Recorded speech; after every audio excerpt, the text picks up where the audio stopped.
Sir, you're charged with especially aggravated kidnapping. You're also charged with aggravated assault, and you're charged with theft of a firearm worth less than $2,500. You're talking about stuff that is not relevant.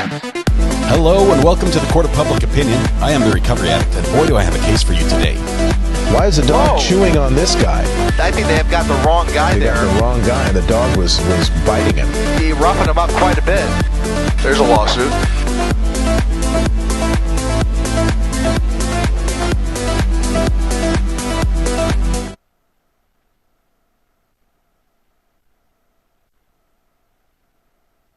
There we go. Killed the music abruptly. Where did that go? Rough stop there. The plane made a landing, but it was a little rough. Welcome. I want to have the music still going because that pumps me up here. Let's just start it over at the beginning. How about that? Right? We'll just have that in the background. Good morning. It is Friday. We made it all the way through the work week. Some of us doing more work than others, but I'm not part of that group. I've been playing all week long. This has been absolutely amazing. It's been a blast. This has been an incredible week, and you guys are absolutely amazing. Looks like chat's already going nuts this morning, which is great. Let me see if we can bring in a couple things that are important. First of all, most important of all was Weather Watch. It's appropriate they're here first today because, holy cow, we are having some weather. California, if you guys have not been following the news, California got hit by that bomb cyclone. The Weather Watch called. He told us about it off the coast. Knew that was going to be some serious weather coming in, and they're getting it for sure. But yeah, just amazing over there. Please stay safe if that's the part of the country you're in, and if you're not in that part of the country, just be aware that it's coming to you. It'll sort of push its way across the country. Not sure how far it will go, but everyone's going to see something. You know, maybe me on the East Coast. I might escape as this maybe sort of heads up north into Canada before it gets to me. But pretty much everyone might see a little bit of the remnants of this storm as it pushes across. Let's see. Oh my goodness. Matthew Harris, we're going to get to you in just a minute. We might need to bring you on. What is the story behind that? But first of all, Weather Watch says, oh boy, because in addition to all his Weather Watch duties and moderation responsibilities, and just being an awesome guy, he's also responsible for the internet today because he was first in chat, which means he wins the internet today, and everything IP related is squarely on his shoulders. So please, let's keep it going, keep it up for everybody. It's a small job just for one weekend, right? Because it's the weekend show. Actually, you're probably only going to get it for half a day because Judge Dorow is back. We thought there was going to be a delay in the eye drops case, but no. We thought for some reason, I mean, this is my mistake, but I just assumed that when a defendant's lawyer, the day before the trial starts, the day before jury selection, if the defendant's lawyer files a motion to withdraw and the judge grants that motion, I thought for some reason that would cause a delay. But no, Judge Dorow says, okay, yeah, you can withdraw. We'll get a new lawyer, and we're still starting tomorrow. And that tomorrow is today. So jury selection is starting in the eye drop case this afternoon. I think it starts about 1:30. Thank you. We had a couple people that were talking about that. Golden Mom has been sending me some information as well. Thank you so much for that on the burner phone, keeping me up to date on that case and correcting me as need be, as occasionally I'm a little off base. We're going to do a quick roll call here, see if we can make sure everybody is present. Looks like we have Tish, Katrina, Weather Watch, of course, who's responsible for the internet. Don't let him forget that today, especially if you guys are having problems. He could even set your clock on your stove if you're having trouble with that. Everything's connected to the internet nowadays, and he'll be able to help you with all that. Nico, good to have you here. Tish, Mars House, Kathy, morning all. Ooh, so happy not to be first. It is a relief, Kathy. It really is. Golden Mom, thank you once again for the updates on the burner phone. Pauline, Izzy, Miss Chris, hello. Good to have you here. KQD, let's get the weather update. It says at 35.1, just above freezing and dripping here in my yard. Are we going to address subject matter jurisdiction? Maybe Judge Dorrow will. We'll be going to her courtroom later today. What an honor, says Izzy. It really is. I mean, to be able to use the internet under the watchful eye of Weather Watch, really, this is a journal entry day for all of us. Tish, got you here. Vixen, good to have you here, Amber. You've been absolutely amazing. I cannot thank Vixen enough. For those who don't know, Vixen, sometimes she's got like split personality syndrome on YouTube. She's got a couple accounts, and it changes depending on, I guess, what device she's on when she logs in. But it's the same person, and she is absolutely amazing sourcing documents. And she is the reason why seconds after those documents dropped, we had them here live on the channel. She was pretty much up all night watching and getting ready and keeping an eye on all the proceedings out of Idaho, and sent me a quick buzz on the burner phone and a link in Discord where she provides those services on a regular basis, I might say, which is why Discord has the amazing information it does. And that's why we had pretty much the affidavit, and we're reading it live on the air before anybody else had knew it had dropped. So thank you so much. You guys are amazing. Toxic Lil Miss, you've got a keeper there. Thank you so much for letting us borrow her for a little bit. Let's see, we got Izzy. Matthew Harris, we've got a story coming out of him here in a little bit. It's going to be Matthew Harris story time, if he consents. I'm not sure if he can talk about it. Katrina, the weather and the interwebs, you're just cruising for a bruising, and it's a rough weekend for sure.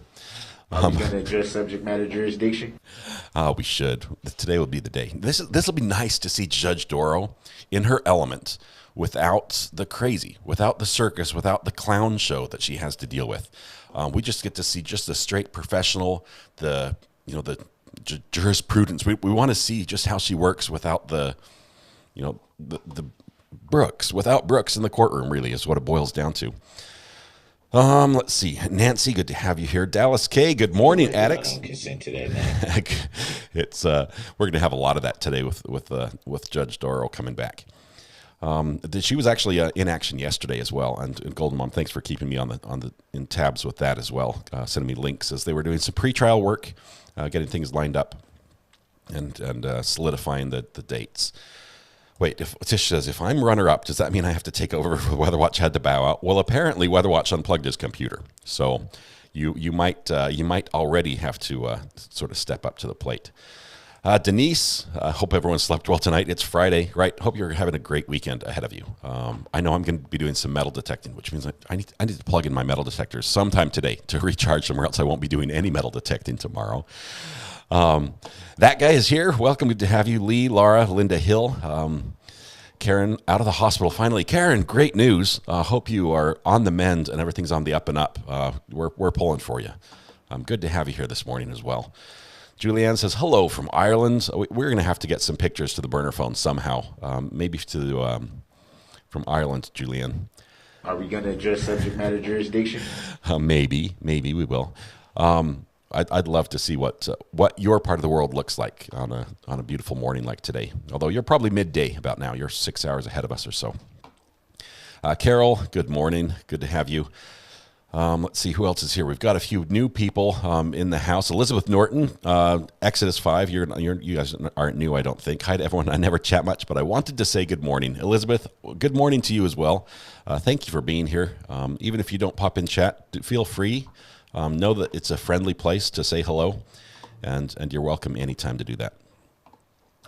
Apparently that guy, you've got a fan in Katrina. That guy is a genius. So, what did you say, that guy? Now I'm curious. WeatherWatch, you get more coffee when we get 60-degree weather. That was it. We're holding it hostage, apparently, WeatherWatch.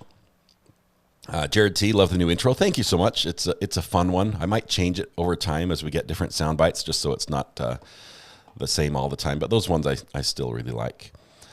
There's a lawsuit. Yep. Good morning, Brittany, Daniel, Lucy Fur. I'm here to torment you all. Thank you, Lucy. Good to have you. Farah C, good morning, addicts. Rhonda, Miss Chris has taken her seat. Did the seat work? Yep, there it did. She got her reserved seat on the front row. Just that's a perk available to members. Once you're a member, it will show up. First of all, you'll have a courthouse next to your name, a little icon that appears, signifying your importance. And you can type !seat, and you will get a reserved seat on the front row of here in the Court of Public Opinion. So it's good here. Let's see. Debbie says, not late. Hey, I have to say, Debbie, right now, you reminded me, and Tag, since you're both in the house, morning peeps, good to have you, Tag. Last night, I got a call from JB. JB, I saw the call coming in, and I grabbed it. I didn't let it go straight to voicemail, and we talked for a minute, and I just had a great chat. For those of you that don't know, JB, he discovered us like on day one, way back at the beginning. He discovered us. He's a gentleman from Canada, up from the cold Arctic North. I don't know exactly where he is in Canada, but he loves it. He says this is the favorite show. He watches this every day. It's his favorite thing to do in life is watch this and hear you guys. And he says I want to give a shout out. He says to Debbie and Tag, because they gave shout outs to me. So please pass along a shout out from JB. So JB, I know Debbie and Tag will shout out to you in chat, but we are going to shout out to you as well. And we're going to shout out to them from you. So back and forth. There's a lot of shouting, a lot of echoing going back and forth here. As we love JB and his support of the channel, and he's got some plans in the works. I'm not going to spoil them, but he has some plans that I think will be really exciting. So we're excited about that. Denise, Kathy, good to have you here. Mississippi Raptors and Reptiles, good morning to you. Hope your Raptors and Reptiles are all healthy and safe in this cold weather. Kaylee, nothing better than breakfast, bacon, and a recovery addict. Everything goes better with bacon. Everything goes better with bacon, Kaylee. Well, Mama, good morning to you. Sharon McDonald, Laura the Watcher. Okay, who did I miss here? Julianne Marley, got you here. Kathy, I still don't know how to say your last name there, Kathy. Is it Knifen? Or do you pronounce the K at all? Or is it if sound instead of an I sound, the double F? The pronunciation, is not my strong point. So you might need a pronunciation guide for your name, and I'll try to get it right. Sunny Florida Mom's here. Carly is here. Good morning. Debbie, we got you. Mr. 80s Music Man. Jimmy King, morning to everyone. Okay, here's what we've got. Matthew Harris, we're going to take a little break in the roll call just for a minute because Matthew posts this. He says, recovery addict, sorry to have missed yesterday. You're excused. It's all right. You can have occasional misses. I had a credible death threat and spent the morning giving a statement to the police. I caught the replay. Great show. I missed a good one.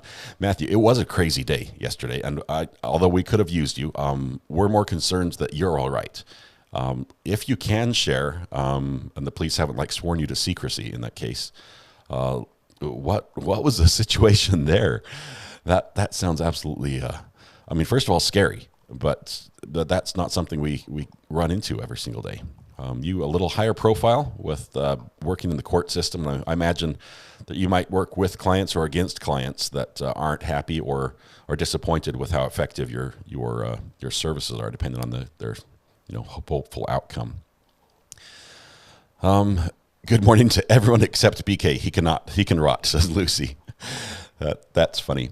JK, got you. Tom as well. I think Southern Manners. Hello to everyone. Good to have you this morning. I think I'm getting close to the, oh my goodness, I'm so far behind on the roll call. You guys are nuts. Right on Josephine, I'm going to have to stop clicking and just read names. Just wave when I read your name or just a thumbs up if I get you here. Right on Josephine, Southern California is soaked here. Josephine, I was watching on Twitter some of the little videos, the clips where people are filming the ocean, and I'm looking at this pier and I'm like, holy cow, that wave's coming in and it's almost up to the bottom of the pier, and it's filming and it's panning across. I'll see if I can pull this up. Actually, let me see if I can do that right now. It was on Twitter from the storm here. We're going to do a little switcheroo on my cabling, and I'll share with you what I was looking at. Okay.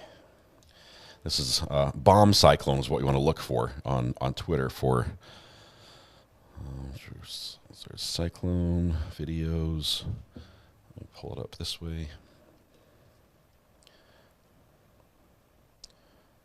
Okay. Let's see. I've got to get there's some huge splashes, but I'm trying to get a specific video that's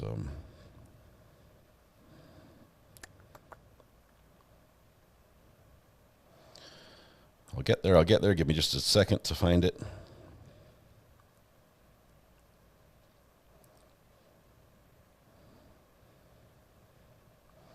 There's so many videos of the damage. It's unbelievable. I might just have to take what I can get here.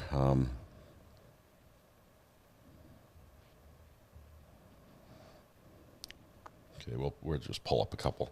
I've got to turn on my Do Not Disturb so that no one's number accidentally pops up on the screen while I'm doing this, but we're going to bring my camera on, which is on, put 6 right now. And I'm sorry, it's on my cell phone as I'm watching this. So we'll scroll up here to the top. I'm just going to show you. I'm just searching for Cyclone right now in the Twitter feed.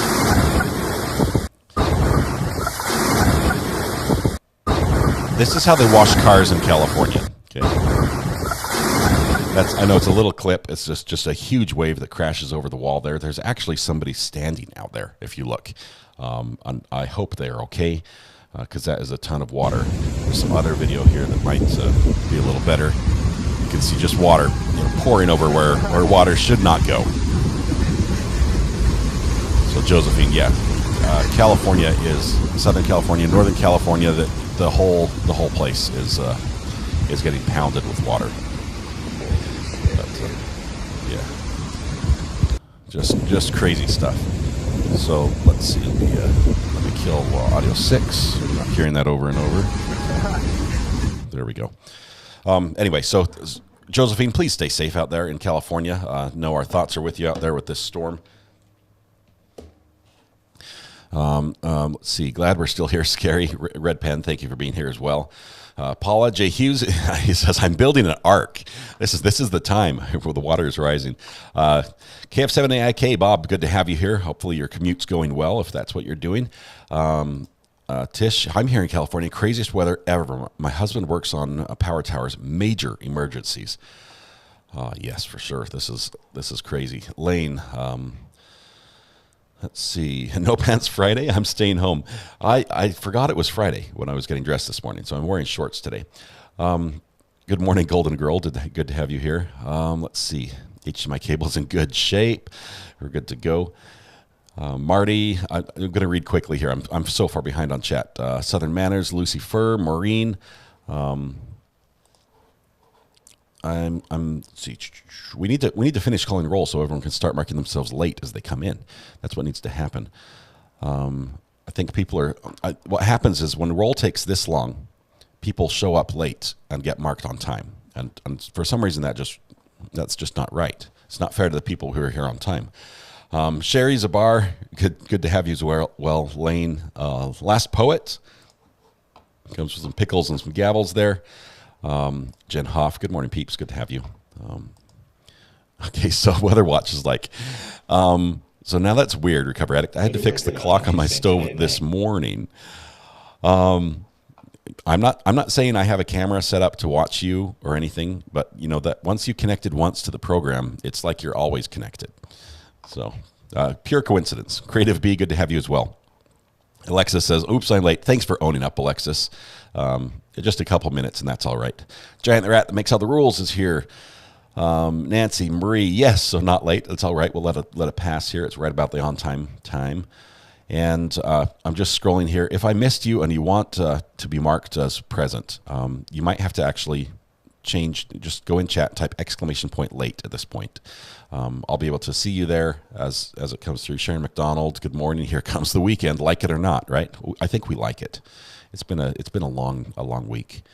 Cher Bear, you're here. Jennifer Hodge, DB was a handful. She handled with such grace. She did. She actually achieved sainthood during that trial, because sainthood, from my limited understanding, sainthood requires 3 miracles, and there were 3 distinct times when, at DB's antics, she died. Her soul left her body. You can hear the sigh, and you knew that she was gone. You know that she was no longer in the world of the living. And then she revived herself, which is a miracle. And 3 times that happened. So I think that qualified her for sainthood, and she now is a saint. Kelly Harper, hope everyone's feeling fine. Thank you, Kelly. A Recover Addict, Murray says, can you please explain why they said Kohberger should have a something hearing within 14 days when Sarah Boone have not had a hearing? The Sarah Boone waived her right to a speedy trial, first of all, and Kohberger has not. What he's going to have, Kohberger in 1 week is going to have they're doing a status hearing where they will then schedule the preliminary hearing. Is that the one you're talking about? and in that preliminary hearing, we may hear him plead guilty or not guilty. We know that his lawyer has not really had the time to ingest all the discovery. It probably even hasn't been handed all over to her yet, as there's so much material. She definitely hadn't had time to go through it yet. They don't want to make a decision about how they're going to approach the case or how she would counsel him to approach the case until she has a full scope picture of that. So that's why yesterday in the hearing they said, hey, let's push it out a week. Give me a week to just wrap my arms around this and see where we're at and what we have to deal with. Let's have a status hearing then, and then we can start scheduling these other hearings to see what happens. So I'm not sure if he's going to plead at the status hearing. I think they'll then schedule the preliminary, and he might plead at that one, or make a guilty or not guilty plea. It was great watching Judge Dorow shutting down the defense attorney when he tried to interrupt her ruling. Morning from chilly Florida. Good morning, Lori. Stay warm. Jill has an excuse note. I'll go ahead and add that to the pile. A few people have brought those in the past week. Matthew, you're going to have to, once you can talk about it, you're going to have to make a video about what to do when you get a death threat or something like that. Katrina, good to have you. Let's see. Tom says, Weather Watch. Scott said, you're responsible to set my clock on my stove today. I'll be needing that service. Mine's flashing as of last night. Microwave also. I get off around 4, so I expect it to be done. Sorry for throwing you under the bus there, Weather Watch, but it sort of comes with the territory. MNFB. Hi from North Dakota. Good day all. Good to have you, it's a tongue twister. MNFB. Appreciate you being here in chat. I'm trying to catch up in chat. I'm scrolling as fast as I can without trying to miss anything. Minnie Pearl's here. Good morning. 7. Yes, sir. Good morning, folks. Tina says, Recovery Addict, the jury isn't actually getting picked today. They're going over jury questionnaires. Okay. Thank you, Tina. Once again, I've misspoken, and I've been corrected by wiser minds than my own. Tina, thank you for that information. They're going over jury questionnaires. So this will be what they ask them, the motions to eliminate, and any other pretrial motions. And we've seen some of this. I mean, there's been a lot of pretrial action in this case. Some good arguments of what's going to be allowed, what isn't. So, Kevin, good morning. Thank you for being here. Oops, I borrowed Weather Watch red cable. They make the best sparklers. Debbie likes cables. If you let her around your computer, if things stop working afterwards, you might have to make sure she doesn't have one of your cables in her pocket. Lucy says, I want a courthouse. Well, you get a courthouse and you get a courthouse. We're going to address subject matter jurisdiction for sure. It comes up so often. It's funny. Yes, it comes up frequently in cases as a question, and not just from the sov sit standpoint, but where it really applies in cases. Okay, catching up. I'm almost there, almost caught up, and we'll end roll call here in just a minute. Lil Miss says, I'm still in bed, but didn't want to be late, just saying hi until I get dressed, coffee, puppy fed, etc. Lil Miss, you've had a busy week. We'll let you have a late start there. Mary Kay, good to have you here. Tag, shout out to JB watching. We know you're here. Good morning. And Lori says, woohoo, JB. Lots of shout outs to you, JB, this morning. Thank you so much for the call. Michelle Stark, a shout out to JB. Weather Watch, good morning, JB. Toxic Orchid. These are all people, JB, who are giving you shout outs in chat. Lucy says, I still think Recovery Addict should host Forensic Files. Who do you need to call to make that happen, Lucy? We'll get behind that. JB's the sweetest man alive, says Tom. He is amazing. His son is awesome as well. It's helping him out to make it so that he can participate with us every morning. And it's cold up there, but he's not complaining. He gets ready in the morning and watches this show. He says it's my favorite thing. That's amazing. Kalina's agility partner. What a name. And just says, hello. Hello, Recovery Addict. That O sometimes is hard to reach on my keyboard as well. I laugh because I have a button on my keyboard that doesn't work no matter how many times I push it. The B button doesn't work. So if I type something and there's a word that's missing the B, you know that I just didn't have time to really pound on the keyboard and get the button to work. Wonky Head, hit like, Mob Crew. Thanks for being here, Wonky Head. Missy Pants is here as well. Beautiful day in Minnesota. Fantastic. I have to admit, if I was up in Minnesota this weekend instead of metal detecting, I might be ice fishing. That's also one of my loves that I have not done for several years. Good morning, Ashley. Good to have you here. I meant hello. No, I understand. I have the same problem with my keyboard all the time. Tag said, I said, shout out to JB. What did I say? Tag, did I say it wrong? Okay. JB also did a shout out to you, Tag. That's specifically, he mentioned you, and he mentioned Debbie for a previous show where both of you had shouted out to him. So it's back and forth. Chat just updated with another ream of chats, like a whole stack of paper. This is like a document drop in the live stream, and it's I don't know what to do. There's so many so many things.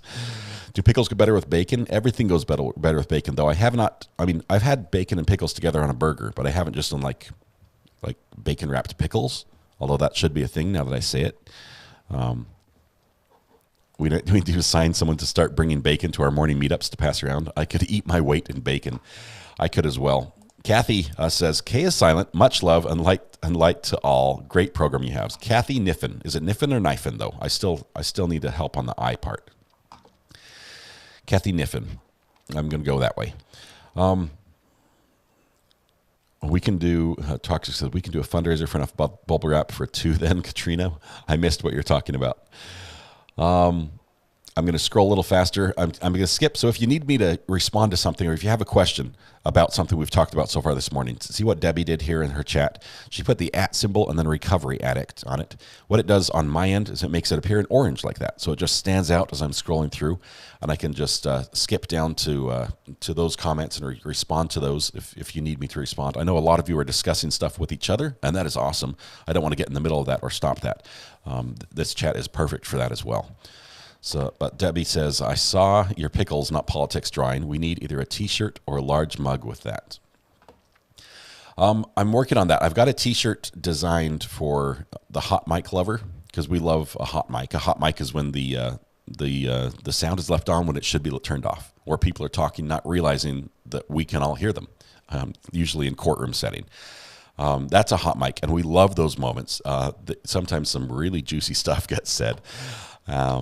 And so we have a hot mic lover shirt in the works. It's actually up already on, if for those who know how to hunt for if you can find the mug, you can go backwards through my seller account and find the shirt. Let's put it that way. But I don't want you to buy it until I get some feedback about the design, and if it's the size is right and the colors and things like that. So if somebody can look at that and just tell me what they think, that would be good, and I'll get a test shirt and see if it works well. That guy says, I've seen a wrote out timeline of BK, and there's about 20 minutes of unaccounted time that makes me think he may have ditched the weapon in. That guy, this is what I want to get at. We were hinting at that yesterday. I have not had time to do this, and hopefully over the weekend I can when I'm done metal detecting. But I want to basically map it out on my own, on Google Earth. I want to put in everything we know from the affidavit. We've got 19 pages of data, basically, and a lot of it has to do with where his car was seen at specific times. If we can plot that out and look for the gaps, it really does limit the areas. And I'm not joking. I believe if this was thrown in a river, I believe that a magnet fisher, a hobby magnet fisher, might be able to find that knife. If it was thrown in the river, it's there somewhere. Now, if it was thrown in the Snake River, we might have a bigger issue. But if it was thrown in one of the smaller rivers around the area, that's a possibility. Okay, memory moment. Please stay safe. It's time to adopt another addict. Please make Shakeem feel welcome. Welcome, Shakeem.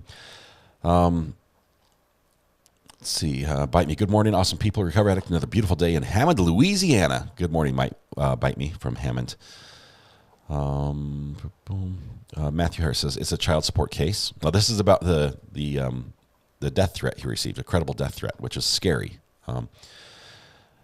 It's a child support case. Sav sit on the other side. Oh my goodness. Sav sit on the other side, and he doesn't think we have subject matter jurisdiction to garnish his bank account, but that he has the right to defend his property by killing me and family. Oh my goodness. I think this child support case might become something more than just a child support case. It might become a criminal case on his part. Hopefully you have all the. I know you're in Texas, and so I'm just gonna say hopefully you have all your protection lined up, and you're good that way. Please stay safe, and we need you here. We don't want you getting hurt. Lady Writer, good morning. Good to have you. Lots of people here. I'm trying to catch up. Bay Area did get the brunt of it on that storm. They're just so low to the water, and when that surge comes in, it's devastating. Seeing the water running through the streets there. Scrolling just a little bit. Plus, on the plus side, maybe we'll have a new trial to review together. Yes, we'll find out what the penalty is for threatening someone's life.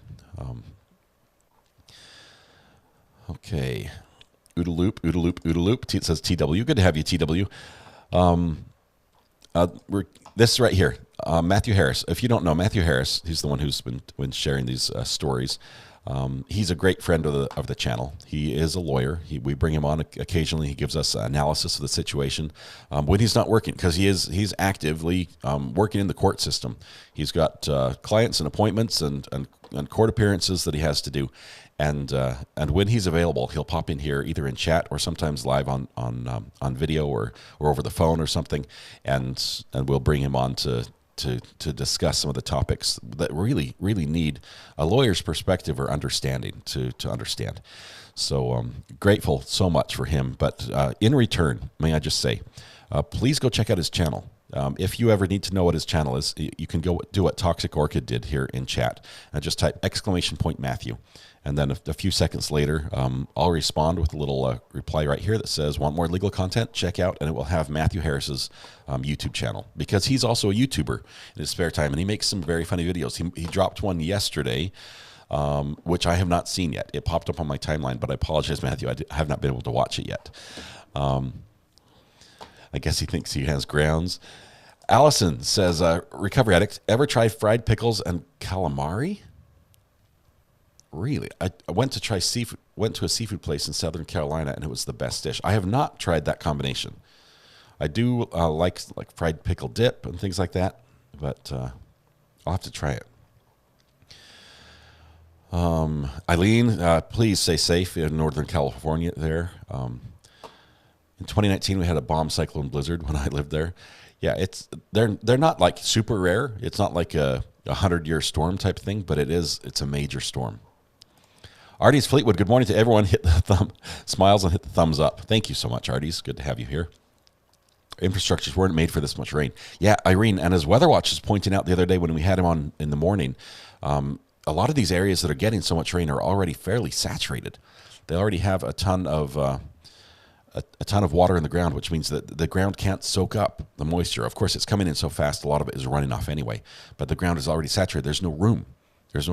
We need the rain to come slowly and consistently over a long period of time for it to really be able to be absorbed down in the ground and not have the runoff and flooding issues that we were having here.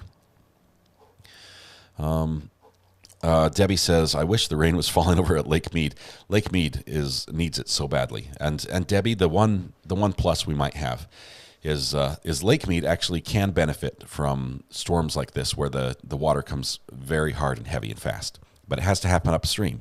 It has to go all the way up through up through Utah, coming down the Colorado River, whatever, down through Lake Powell into Lake Mead. There are several stops along the way. Lake Powell, upstream from it, is also in dire straits. Not as bad as Lake Mead is, but maybe some of the snow, as it builds up, will start to help replenish those reservoirs as spring comes around. But that's good. I know people depend on that water. I mean, it's a question of survival. I will tell you, I've got OCD about one thing right now. I'm not sure if you can see this, but right here above my camera, my rear-facing view, I've flipped up so I can see myself in the camera, so I can see where the focus point is. And for some reason, it hasn't flipped over. So I'm looking at myself upside down on my camera. And so I'm going to reach past you here and try to fix that, because it's driving me nuts this morning.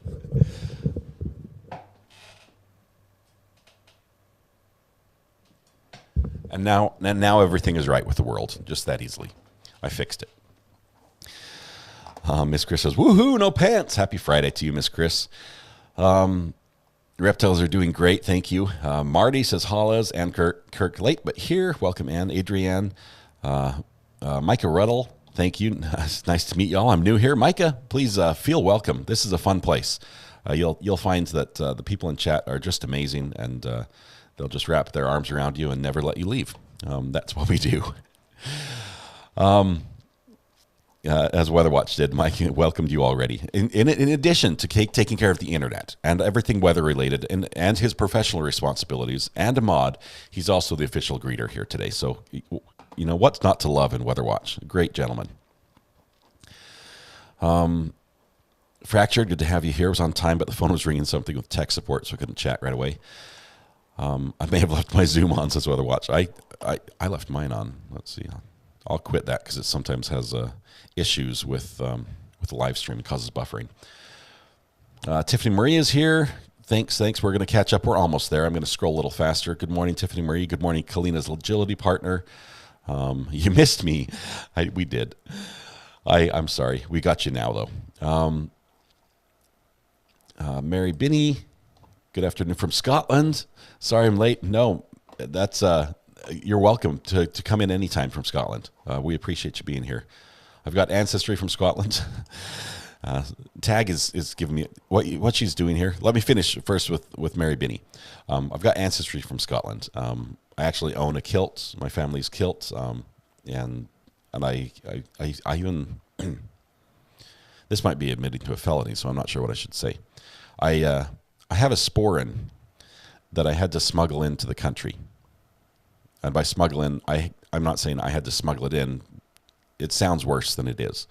I shipped it to Norway first, and then it shipped to me. And it might have been mislabeled on the package as far as what was inside. And I'll let you speculate on what the sporin was made out of that might be an issue. But okay, Nana Geek is here. Tag is giving me a hard time with this squirrel thing. She's asked over and over for an automated response to squirrel. And it's not here yet. I might need your help again, Tag. Maybe shoot me a text message on the burner phone so I don't forget. Because in the moment, right now, I intend to make you that command. But 2 hours later, as we're wrapping up a live stream or something, or 4 hours later, depending on the day, I completely space it. So send me something on the burner phone with what you'd like it to be or what your ideas are. It's going to be a text response, or you're looking at a sound. I'm very hesitant to add sounds to the commands. We already have 3 of them and I don't want them to be overused. So it would have to be a very short sound if it was one. But okay, Southern Manners. Hello, Missy Pants says late. Kelly Harper says congratulations on the popularity and growth of your channel. Kelly, you guys are incredible. It's grown because of you. The people come here, they come into chat, and they say hello, and they find that they're surrounded by friends. And there's a lawsuit. And that's what I see all over the place. I get messages on the burner phone. I get messages posted to the YouTube videos where people just say, I love this community. I love what I found here, and how welcome it is, and just they found you and love how you are, and that's why they stay. And I can't thank you guys enough for that. That means the world to me. Isn't the scene? Let's see. Isn't the scene moldy and nasty by now? Which scene is that, Golden Mom? You're talking about in Idaho? Yeah, it's not pretty. They were going to send the cleaners in because they were worried about the biohazard issue, and so it can't be much better now. I mean, those things don't just get better with time. Norma, thanks for being here. It's okay. It's okay if you're late. At least you're here. Lori says, jumping up and down and waving at you. I see you there, Lori. Thank you very much. WV is here. Thank you. According to Psychic Nikki, New York City will be terrorized by my giant squirrel. Did you see what's happened with the TikTok? The TikTok girl who made the allegations about the Idaho professor in the Idaho murder case. What was her name? Ashley's in the Book of Life, I think it was. I want to see if she's posted anything. She went really quiet, right, when that arrest went down. From posting like 5 or 6 TikToks a day, suddenly it got very quiet. So let's pull up TikTok here. Accessing the Chinese government website. Ashley's in Book of Life. Here we go. Oh, hang on. That's the wrong one. It said the account is private. She is still quiet. She is still very, very quiet. The last thing we had was a week ago. So apparently she's questioning her psychic powers, or maybe she's getting a new tarot deck or something, because she's not nearly as confident in what she was saying previously. The judge said he had the right to a hearing within 14 days. I think he will have that hearing within 14 days.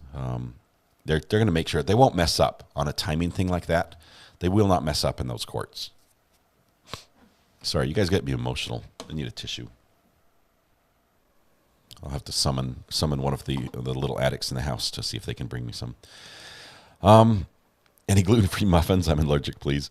We'll get you some gluten-free. If Koberger can have his vegan food in jail, you should be able to have your gluten-free muffins here in chat. That's just and right. Asking yourself, receive Katrina delivered.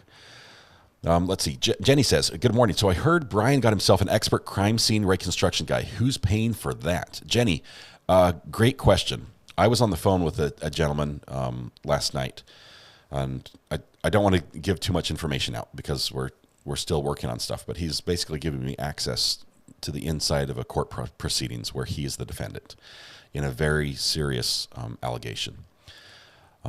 We both believe he's innocent, and there's a lot of evidence, like video and otherwise evidence that leans that way and supports that.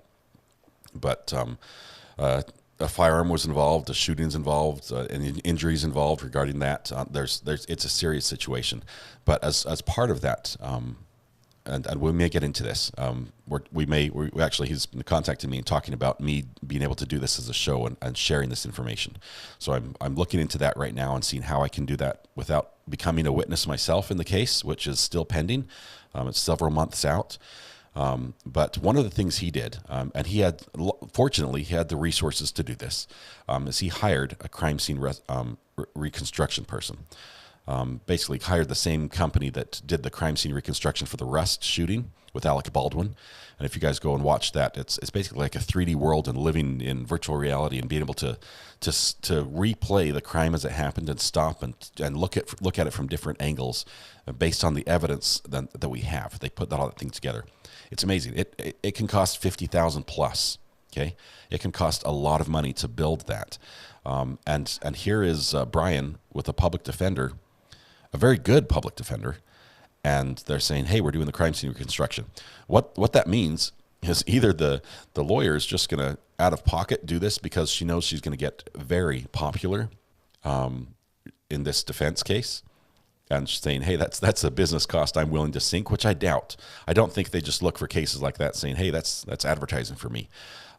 Or maybe what also could be possible is Idaho's laws as far as paying for the expert testimony, which is sort of would be in that same field, or paying for those extra expenses that are related to proving one's innocence or defending charges against you.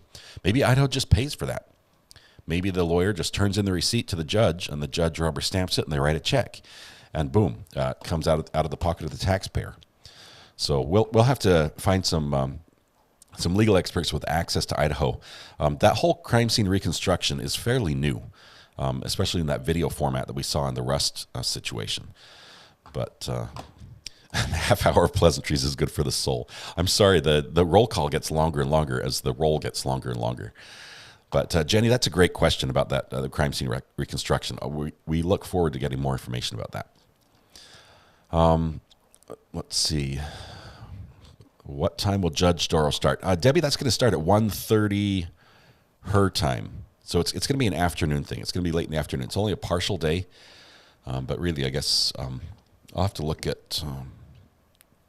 I think I've got the whole schedule. Because Golden Mom sent me the documents that they give me everything on those Wisconsin courts. Let's see. So the schedule goes like this. This is the. I think I messed her name up. I think it's Jesse Kerchewski. This is the eye drop murder case that we're talking about this afternoon in Judge Dorrow's courtroom in Waukesha. Let's see. So we're looking at there's defendants. The interesting thing is there's you look at the attorney list, and it's Attorney McMahon, entered, withdrawn. Attorney Crawford, entered, withdrawn. So it means they're assigned and then allowed to withdraw. Attorney Menden, entered, withdrawn. Attorney Galvales, entered. So Galvales, Pablo is still on the case. Crawford, entered, withdrawn. And then yesterday, on the 5th, entered is Kuchler. So she's got 2 lawyers. One of them has been on there since March of last year, and the other one was let off yesterday for some reason. I don't know the reason yet. But the court activities, as far as the schedule goes, we're looking at today at 1:30 p.m. They're going to work on jury selection, which will really sort of be, from what we hear, the questionnaire and a little bit more pretrial stuff. And then on the 26th, so right before Sarah Boone, so we've got a 20-day, a 3-week break. That's when the jury status hearing is, and then the jury trial starts in February 13th. So we just got a little bit here and there. Let's see, we added a new trial that's begun on the Discord. Toxic, I'll take a look at that. Is that a fun one? Grocery shopping was late. Can I get a note? You're good, Crafty Cow. Thanks for being here. What trial is the Judge Dorrow doing now? It's that eye drop murder case, which is interesting. I've watched some pretrial arguments on this. Basically, eye drops, Visine is only supposed to go in your eyes. It's not supposed to go in your mouth. That's the gist of what I learned from what I've heard so far. But yes, thank you, that guy. That's what it is. That's what we're calling it. The actual case, if you're looking it up, is going to be State of Wisconsin versus Jesse, spelled Jessy, R, and the last name, I think it's pronounced Kerchewski. It's Kurtzewski. And let's see, Jesse K. Yeah, that's how we say it. It's almost like a Russian type last name. But everyone's getting a courthouse. That's wonderful. Okay, I'm almost caught up on chat, which means something's probably wrong on my end because you guys are talking so fast. Kelly Harper's here, and Kirk. I think we got you already. If not, welcome. And okay, Vixen, they're just updated again. As soon as I get to your text there, Vixen, it just jumps. They should have had a crime scene reconstruction person for Aaron Dean. Kevin, 100%. Why they didn't do this, I do not know.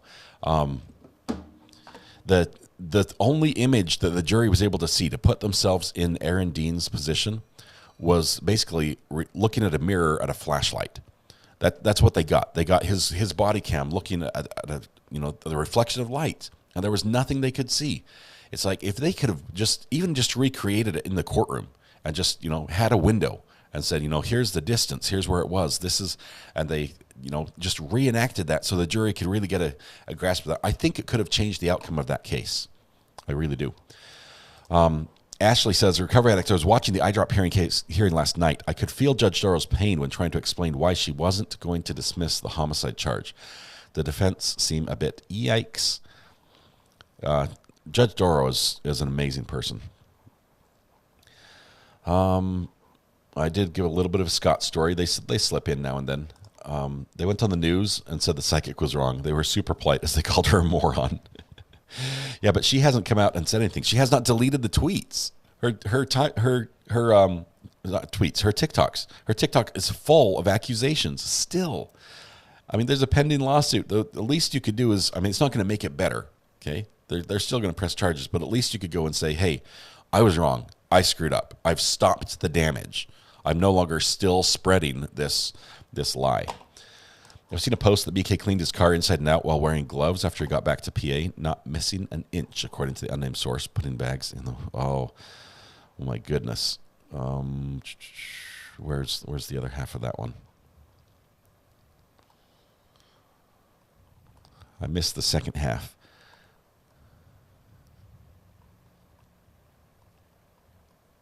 Yeah. Okay. Dina Fisher says, Recovery Addict, this is the best channel on YouTube. Thank you, Dina. It's good because of you guys. Appreciate that. Recovery Addict, if you didn't host so well, we wouldn't be here, so don't underestimate your personality. Thank you, Crafty Cow. I appreciate the confidence. It's fun. It's been a whirlwind. Sometimes people join and say, wow, how come I never found this channel? It's because we weren't here before. You're really one on the ground level at this point. We just started the end of October, and really, it's not you discovering me so much as me discovering you. You guys have been out here before on many different channels, and it's just amazing that I get to be a part of what you guys are. Sarah Boone Letter Fond, good morning. Let's see, let me scroll down to the bottom. TW, thank you so much for your super chat. Sarah Boone Letter Fund, what he's referring to is we have a request into Florida because we heard from Sarah Boone herself in the last letter she wrote toward the judge that she was writing to the governor. And guess what? When you write to the governor, it becomes a public record. And the governor is the custodian of that record. And so we've written and we've asked for this record. I haven't seen anyone else receive this. If it exists, if she actually followed through, which I think she did, because she's got nothing but time on her hands, right? She's sitting there counting days. That's all her letters are. So this many days since this many days since that. If she actually wrote to the governor, we want a copy of that. We want to see what she says, if she's complaining about the judge, if she's complaining about how she's being treated, if she's saying that she's not going to be able to get a fair trial. I expect all that will be in there, as well as, when am I going to get my day in court type thing. Well, her day is coming. It's coming this month. And it'll be interesting. Uncivil laws in the house. Good to have you here, Kurt. I missed you sliding in. How much eye drops does it take to kill someone? Asking for a friend. Oh my goodness, not very much. That was actually addressed in the in one of the pretrial hearings. They were talking about that they detected some in the bloodstream and how many. I'm not sure if it was cc's or microliters or something. It was a very small amount, and they were arguing about whether or not what was detected in the stomach could have actually been digested and then carried through the body and returned to the stomach, or if that would be the amount that was actually initially ingested and things like that. So we will find out probably in this case, because they do have experts to talk about that, about how much it takes, and don't tell your friends. If you do find out, just for your own safety, don't tell your friends how much it takes. They might not be as good a friend as you think. Discord is an issue for me and Crafty Cow. We can't get in. Kelly, I'm sorry. You're missing out. I'll say that. The girls over there on Discord have done a great job gathering information, and they work day and night keeping that updated. Let's see. I skipped a bunch of chats. If I did miss your chat, tag me again. I'll try to ask that. And get back to you. Let's see. Who said invisible hat? Angie. We're working on a tinfoil hat emoji. I'm trying to get a good one that's really looks like a tinfoil hat instead of just like a cone head. But we don't talk fast. You just scroll slow. I'm sorry. I need a new mouse is what I need. It jumps on me, and my mouse pad actually should arrive today. I'm so excited about that. That's going to be maybe a merch item if it's good quality. I'll tell you guys about it. Death by Eyedropper is interesting. The name is sure catchy for sure. Okay. Miss Chris, definitely happy I landed here during the Brooks trial. Thanks. That was fun, Miss Chris, in a crazy way. In the same time that you want to just put nails through your eyes type of way. But it was fun to be there and learn. We learned about parts of the court system that we don't learn about normally because we just accept it as how it is. But Darrell Brooks did not. And that helped us learn a little bit about that. MB said, there's one channel that I can honestly say I enjoyed his content, but he was such a jerk to so many, it ruined it for me. The host personality matters, and yours is great. Thank you, MB. Appreciate that. There are some fantastic actual lawyers out there that do amazing stuff. I think Kurt is one of them. Are we going to address subject matter jurisdiction? Grounds. I think Kurt on uncivil law. Much bigger channel of my own. I think you might actually be the follower, the subscriber I have with the most followers, Kurt. Appreciate you popping in here and saying hi. Just a great lawyer. I think you're actually licensed in 2 states now, if I followed developments, which is super exciting. let's see. Johnny Law says, I was just using deductive reasoning on the expensive crime scene reconstruction. Maybe the prosecution paid for it. I don't think they have. I thought it was on the defense side, from what I had heard. And I wonder if it's going to be like what we've seen released in the Idaho murders, where it's sort of like a realtor level walkthrough with tags, which is much easier to do. Hey, hang on one second. Sorry, I got kids yelling in the back door. If it's just like a walkthrough of the house, like a realtor walkthrough, as you can do online with you can move from position to position like Google Maps does. Then you can look around from that position. If it's like that, it's going to be much cheaper than if they actually build a 3D video model like they did in the Rust case. So I'm not Grounds sure. for the substain subject matter jurisdiction proven for the record lawful law. Is this an admiralty court? What to business? Mr. Brooks. Kurt, thank you so much for the super chat. That it's fun just to hear the voice say all that, but really we heard that so much during Daryl Brooks. Yeah, are we going to just the substain? The substain is what's the best out of that one. Thank you very much, Kurt. I appreciate you being here. Where I missed where I was. Squirrel moment. Let's see. DMB says, check to see if anything is caught in the little laser part of the mouse like a hair. That can cause the jumping. It's actually it's a loose part in there because I can jam it back in place and then it works for a little while. Really, I just need to go to Best Buy. That's all I need to do. But I'm always live streaming when Best Buy is open. So it's my own fault. Let's see if we've got any questions. I think we're going to... I wanted to start talking a little bit, going back to the Bryan case a little bit. Now that we've had some time to digest and analyze the affidavit and the 19 pages of information, which I joked around. I think I actually joked around on Uncivil Law last night. I'm not sure if you saw it, but I put a comment and said they could have arrested him a week ago, but they were still writing the arrest affidavit. It was so well written. It had so much stuff in it, very little redacted.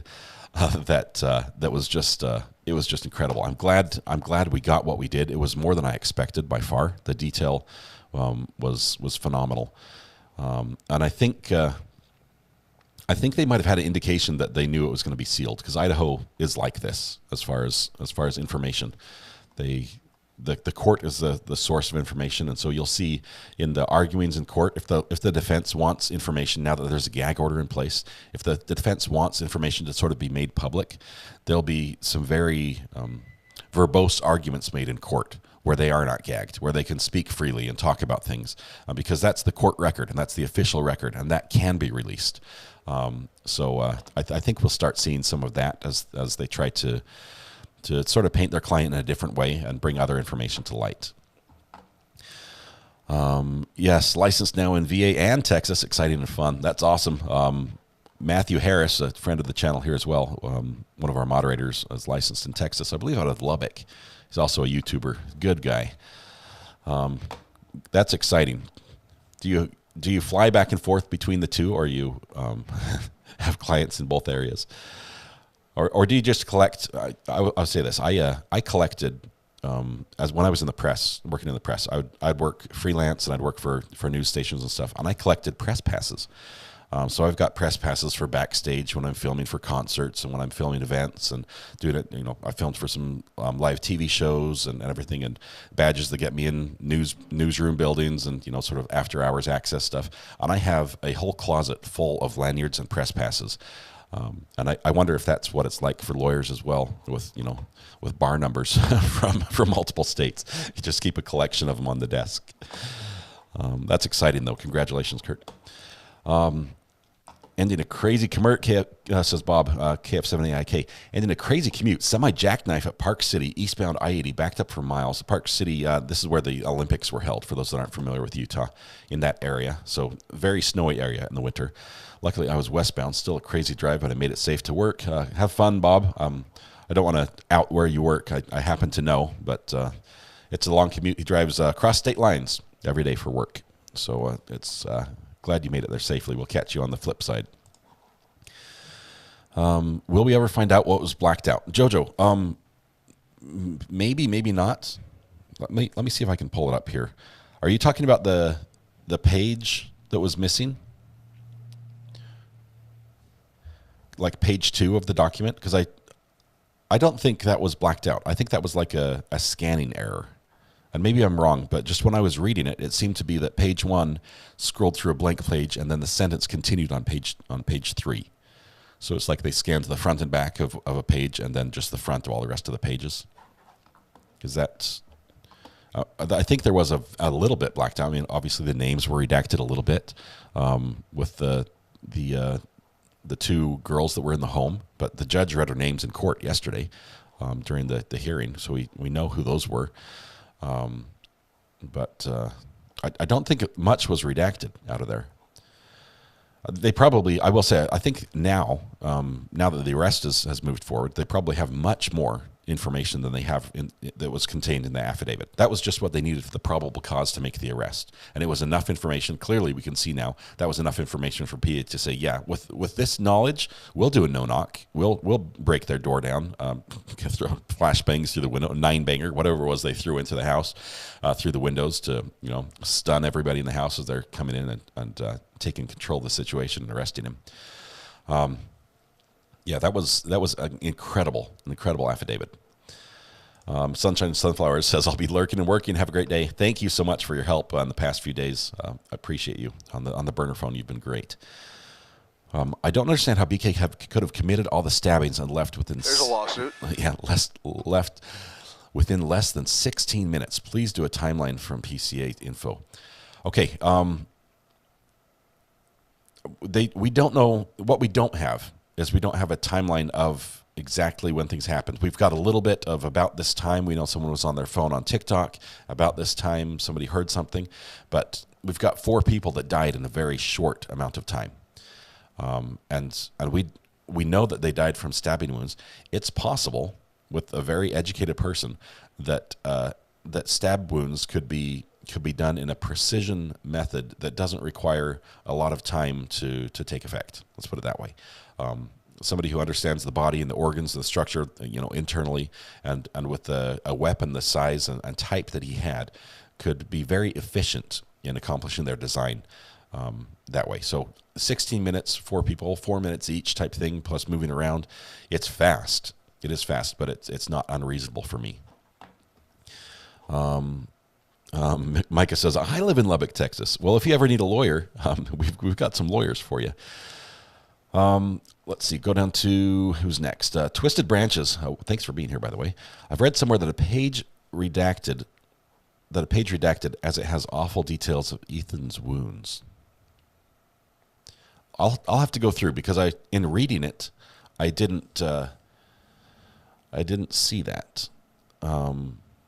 It's possible they like cut that out of it completely, but it would have been like they cut it out at the formatting levels, like they printed it in a way that it wasn't apparent to me. I'll have to look at the page numbers on the document again because I didn't see that. It didn't feel like something like we'd missed a big section, especially as they sort of specified that all of them sort of died from the same type of wounds. His description was different. A little bit from the other ones in the charge. So I think that's what they're getting towards. I'm going to look at that again, Twisted Branches. Now you've got me curious. That guy says, Recovery Addict, I just went along the route between Pullman and Blaine, Idaho. Thanks for doing this for us. Blaine, Idaho, and there's a couple lakes between there, and he could possibly have tossed in the knife. So this, you're basically saying you traveled the route that we think, okay, that's likely that he took after the murders. He left at a high rate of speed. Okay, I imagine he left at a high rate of speed because, and I was talking with, I'll just say Richard. I was talking with Richard the other day, and he was telling me, he says, I have a take on this that I haven't heard from anyone else. And so Richard, without your permission, I'm going to share your take. He said, I think this is the new school shooting. I think this is why he did it as a school shooting. I think he wanted to be famous. I think he intentionally left somebody alive, that he wanted that thrill of the chase. And I think he thought he was going to be chased because he left at a high rate of speed. He sped away from it, thinking he was going to be chased, that the cops were on his tail type thing. And that he was probably confused when nothing had happened, when he hadn't heard anything, and went back to the crime scene in the morning and drove by. Maybe he's thought, oh crap, I left my sheath. Can I go back and get it? And maybe not. But he may have been confused as to why nothing had happened, why his plan hadn't been put into place. And I'm not sure if that's the case. It's an interesting take to think of it that way. But let's see. If they were all super drunk, 4 stabbings in 60 minutes seems very doable. 100%. They would not have been really able to fight back much, or be able to respond quick enough to really save themselves. Let's see.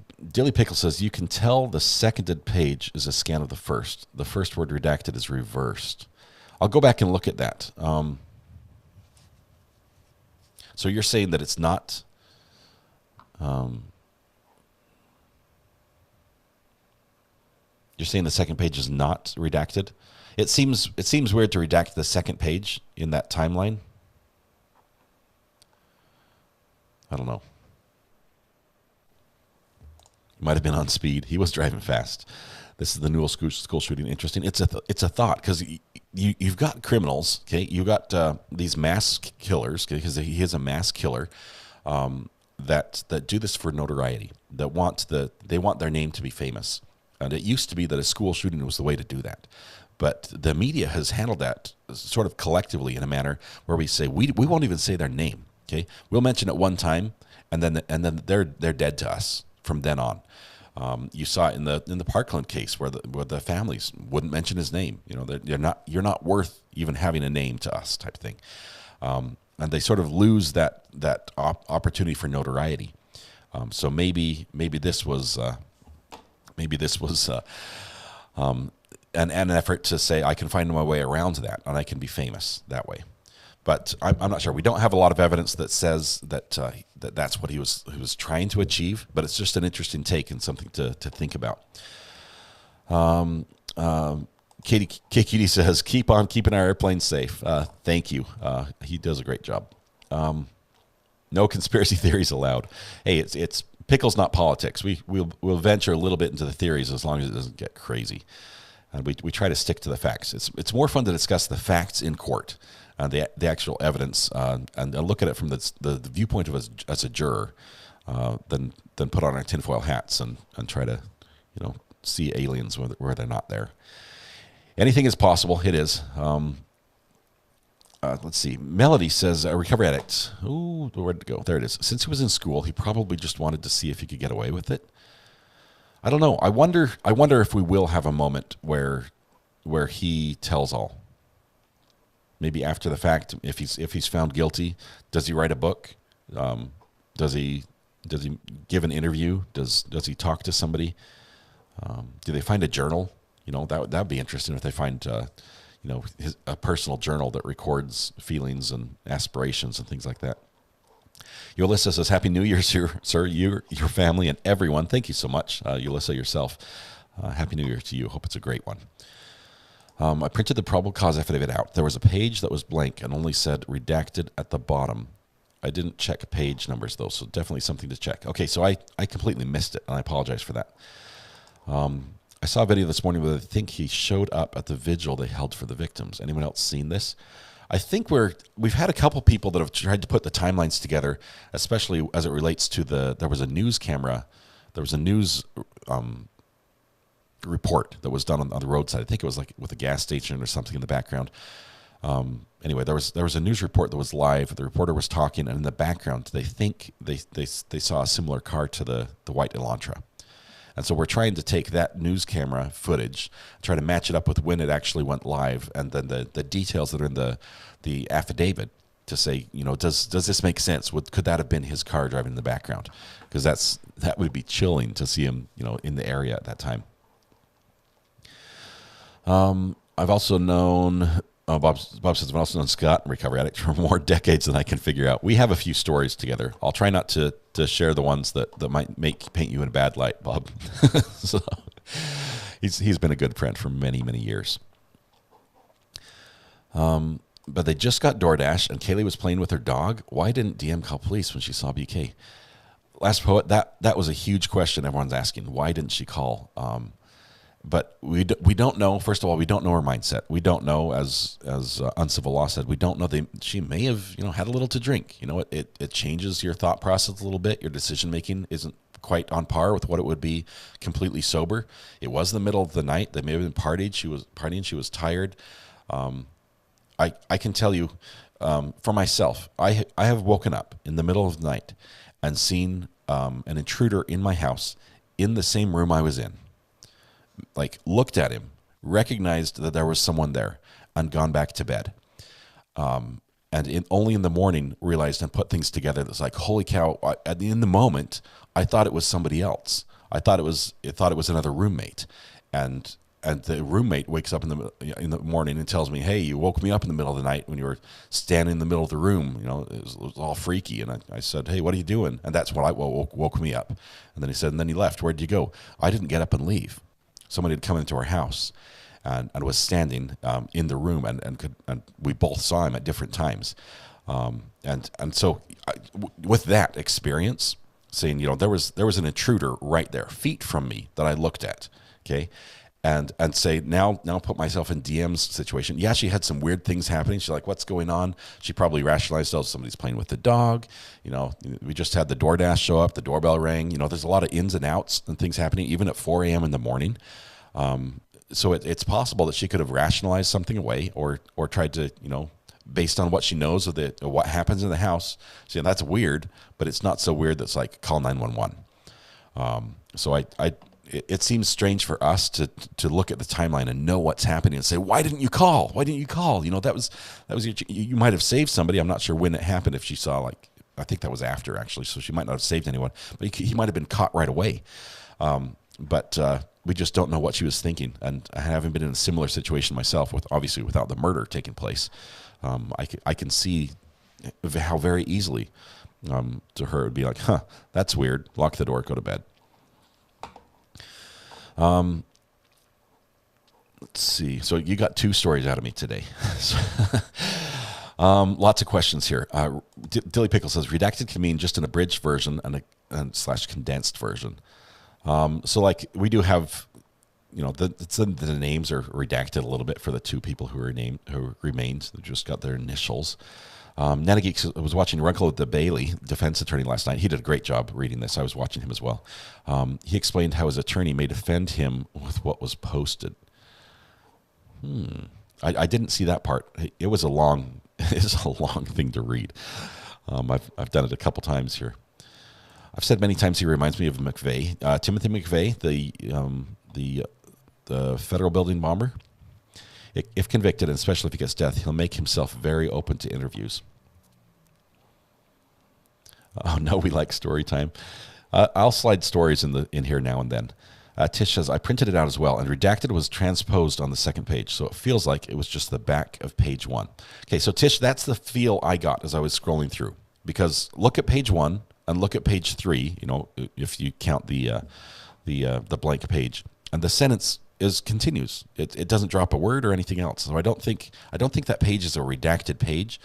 Typically, when things are redacted, it doesn't take up exactly 1 page.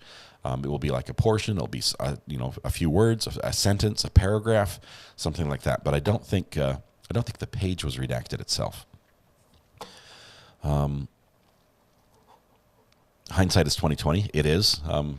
If I could go back and change, knowing what I know now, I'd make different decisions in a lot of different situations. I probably wouldn't have gotten nearly as many car accidents, but I did what I did, right?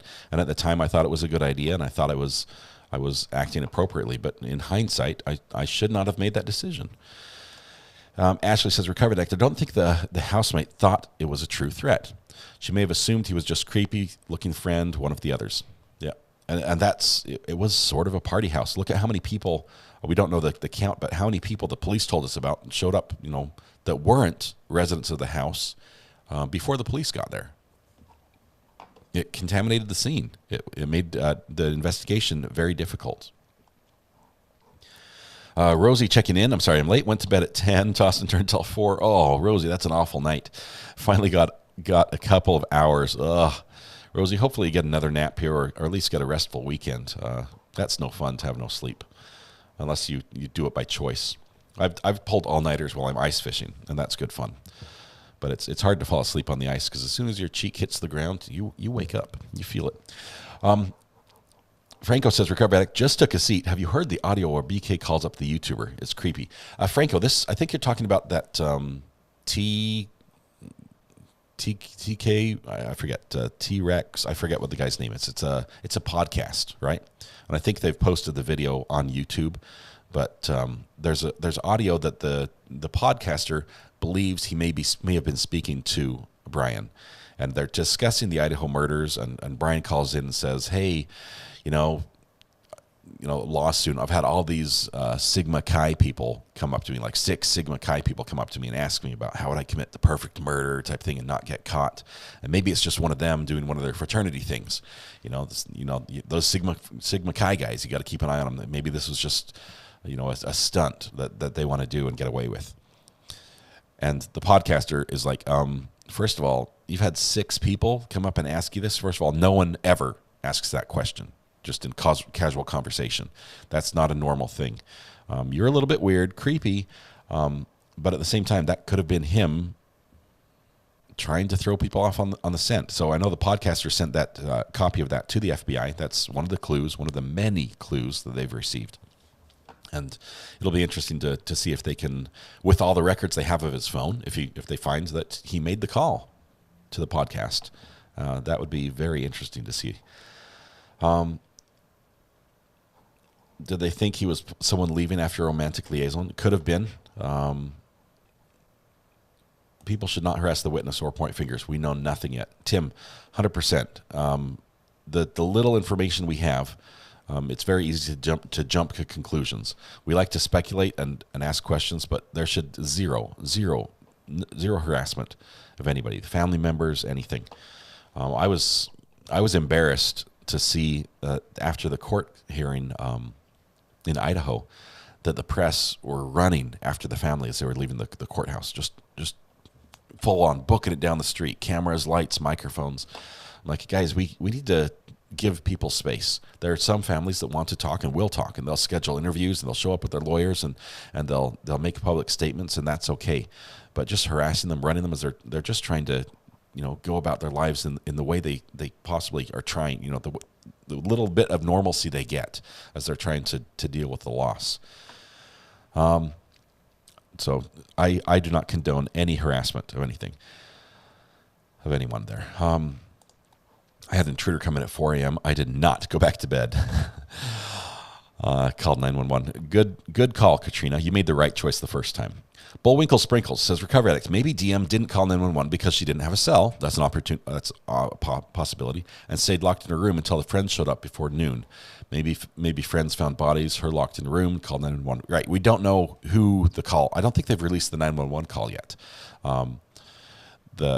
His eyebrows are thick. Hey, some of us have that condition as well. So, but Brian, yes, did have bushy eyebrows. And it sounds like the way he described the mask, it was more like a medical type mask. Maybe one of those black medical masks that are were very popular over the last couple of years. Everyone was wearing them. It was a big fashion thing. Started around 2020. Not sure why. More speculation on Dylan. She has to live it. No one else does. Stop. Yeah, it's. I feel for that girl.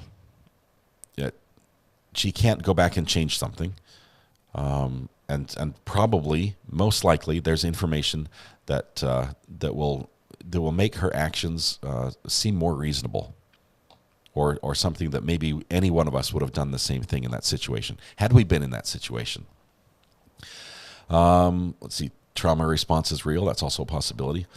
Aaron says, good morning. So many have been relating to him to Bundy, but I think he's more of a Gainesville Ripper fan. Many similarities. There are a lot of similarities between a couple things. Wanda says, I followed you very close. You have been first to put the news story out. Thank you. I give it all credit to that, to the girls over there on the Discord channel that helped me out. Toxic, Lil Miss, Amber, who sometimes goes by Vixen here.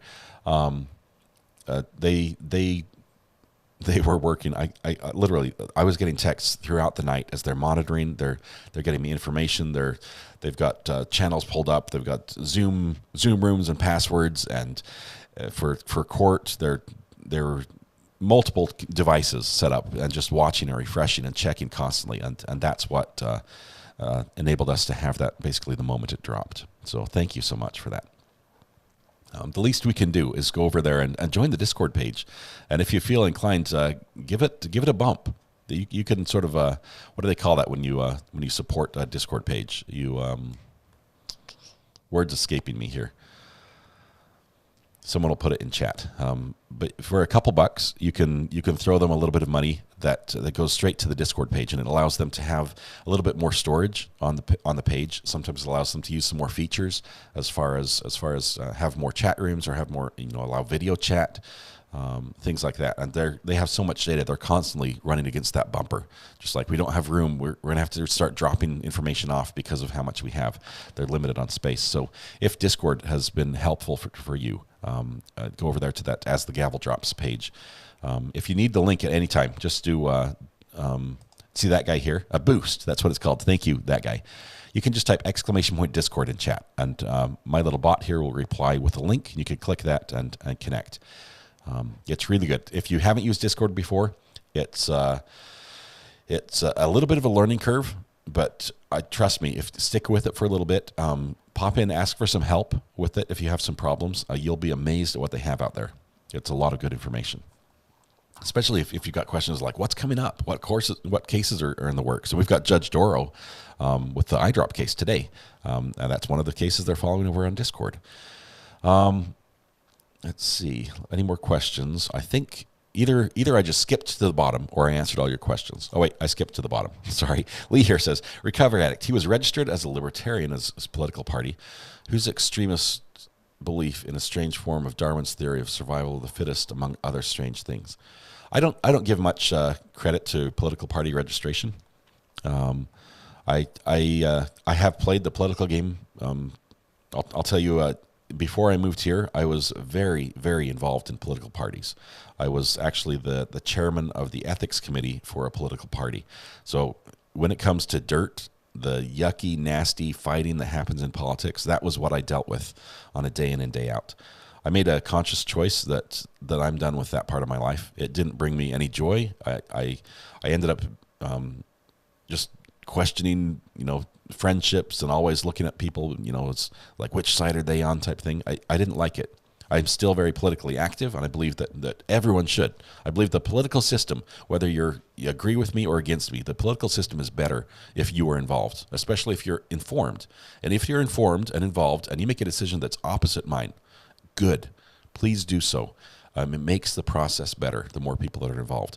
But I also think that if we can do this in a civil manner and just, talk about issues and not attack people, there's a lot we have in common. Yeah, we have some strong differences, and it's okay to have those, but there's a lot we have in common, and we can get more accomplished working off our commonality than by accentuating our differences. Let's see. Coroner's report. I don't think the coroner's report will be released. I don't think we'll see any of that until this goes to trial. Now, correct me if I'm wrong, and Richard was saying this the other day. In Idaho, if this is a capital case, this goes to trial. You can't just plead guilty, right? You can't just plead guilty, get the death penalty, right? Even if it's just the sentencing phase. Is that how that works? I haven't dealt with that enough to know. How did they come up with the burglary charge? Bite me. It stems from what the actual definition of the burglary is.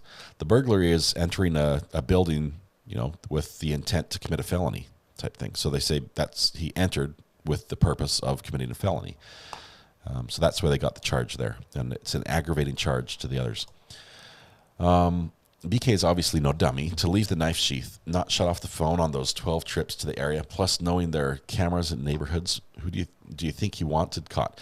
Well, I'd look at this both ways, Carol, because, not turning off the phone, that's one way to get caught, but then he did turn off the phone. So he didn't want his information shown. It might be so he didn't want the weapon to be found. Maybe he thought he could get away with it. If there was no weapon, they wouldn't be able to pin it on him type of thing. I don't know. We'll hopefully find out.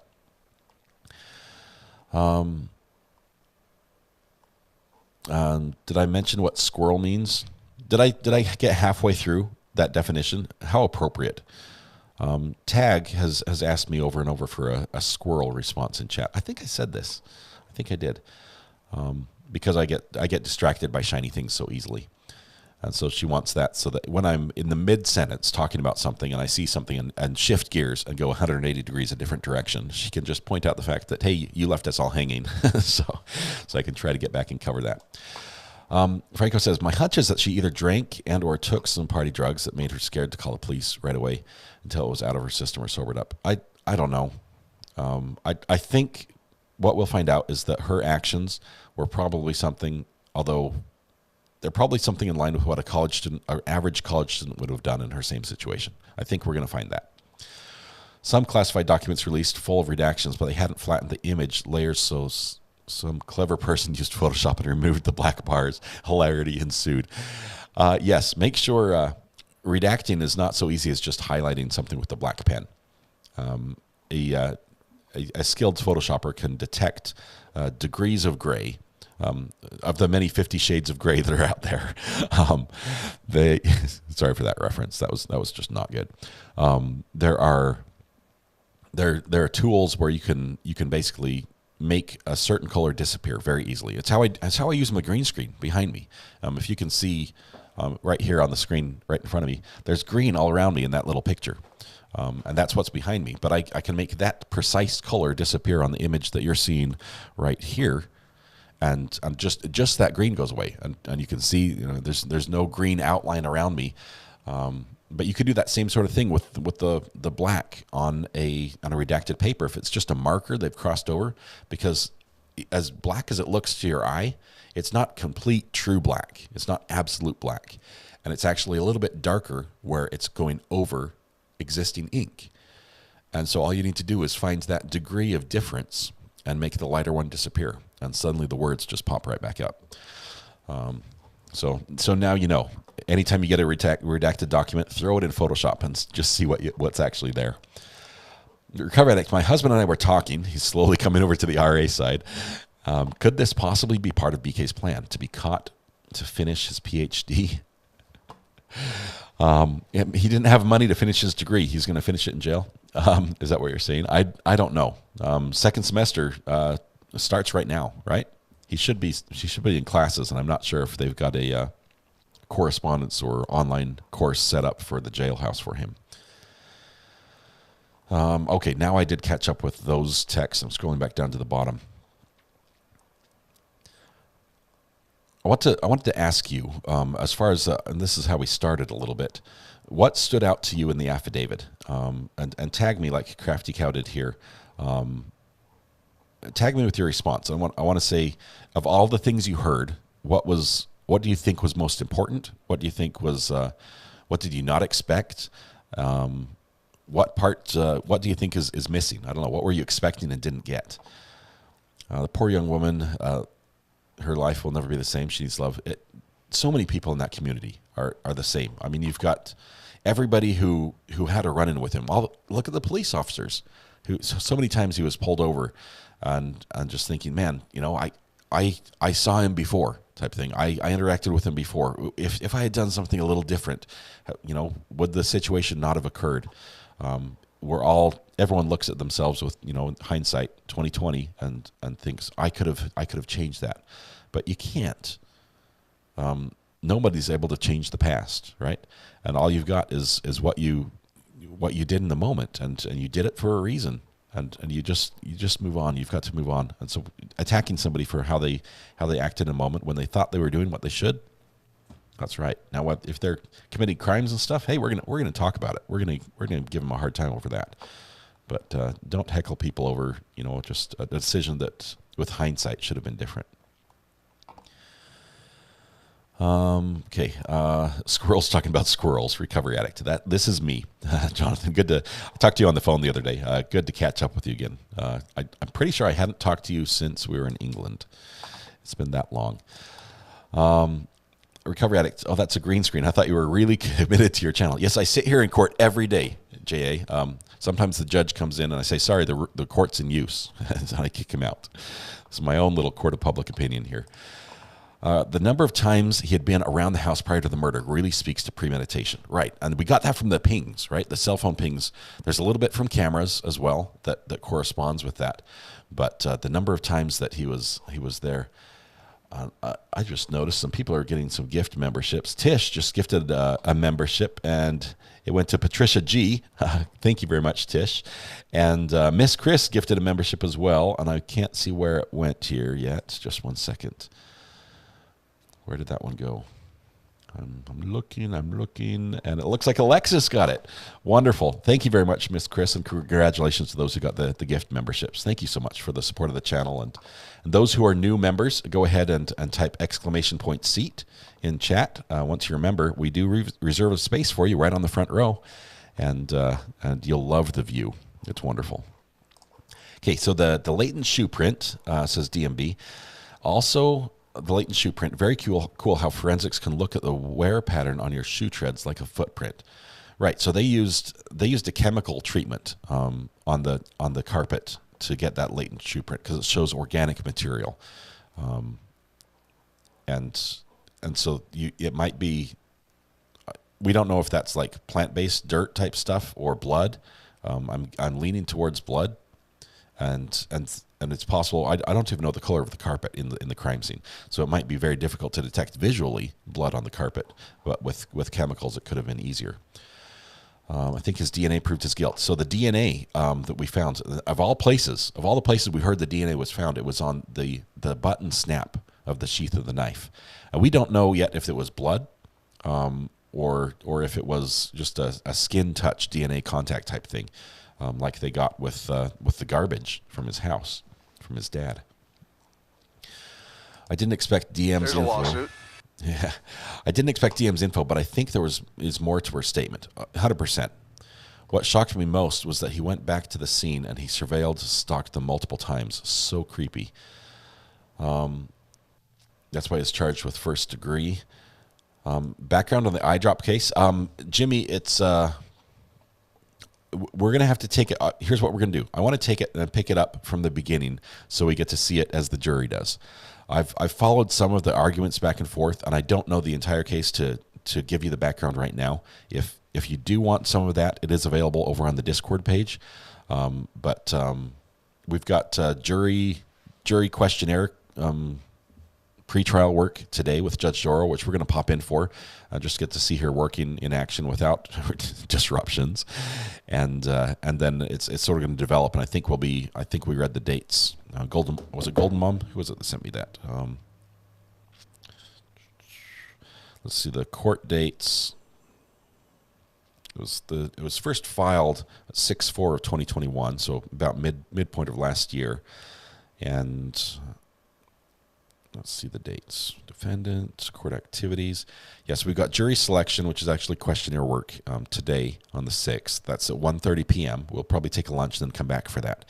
And then the next date is the 26th. So we're bumping up against Sarah Boone on that one. She's going to be on the 30th. But a couple days before that, we have jury status hearing. And then the jury trial itself is going to be on the 13th of February. So it's possible, depending on how long Sarah Boone's case goes, that we'll go from really Sarah Boone down there in Florida on the suitcase murder to the trial portion of the eyedrop murder case. So we've got some time on that one. I'll give you a little more background as we get closer, but I'm not ready right now to speak really knowledgeably about it. Red Pen says the fact that there's an eyewitness in the surviving roommate, chilling new info.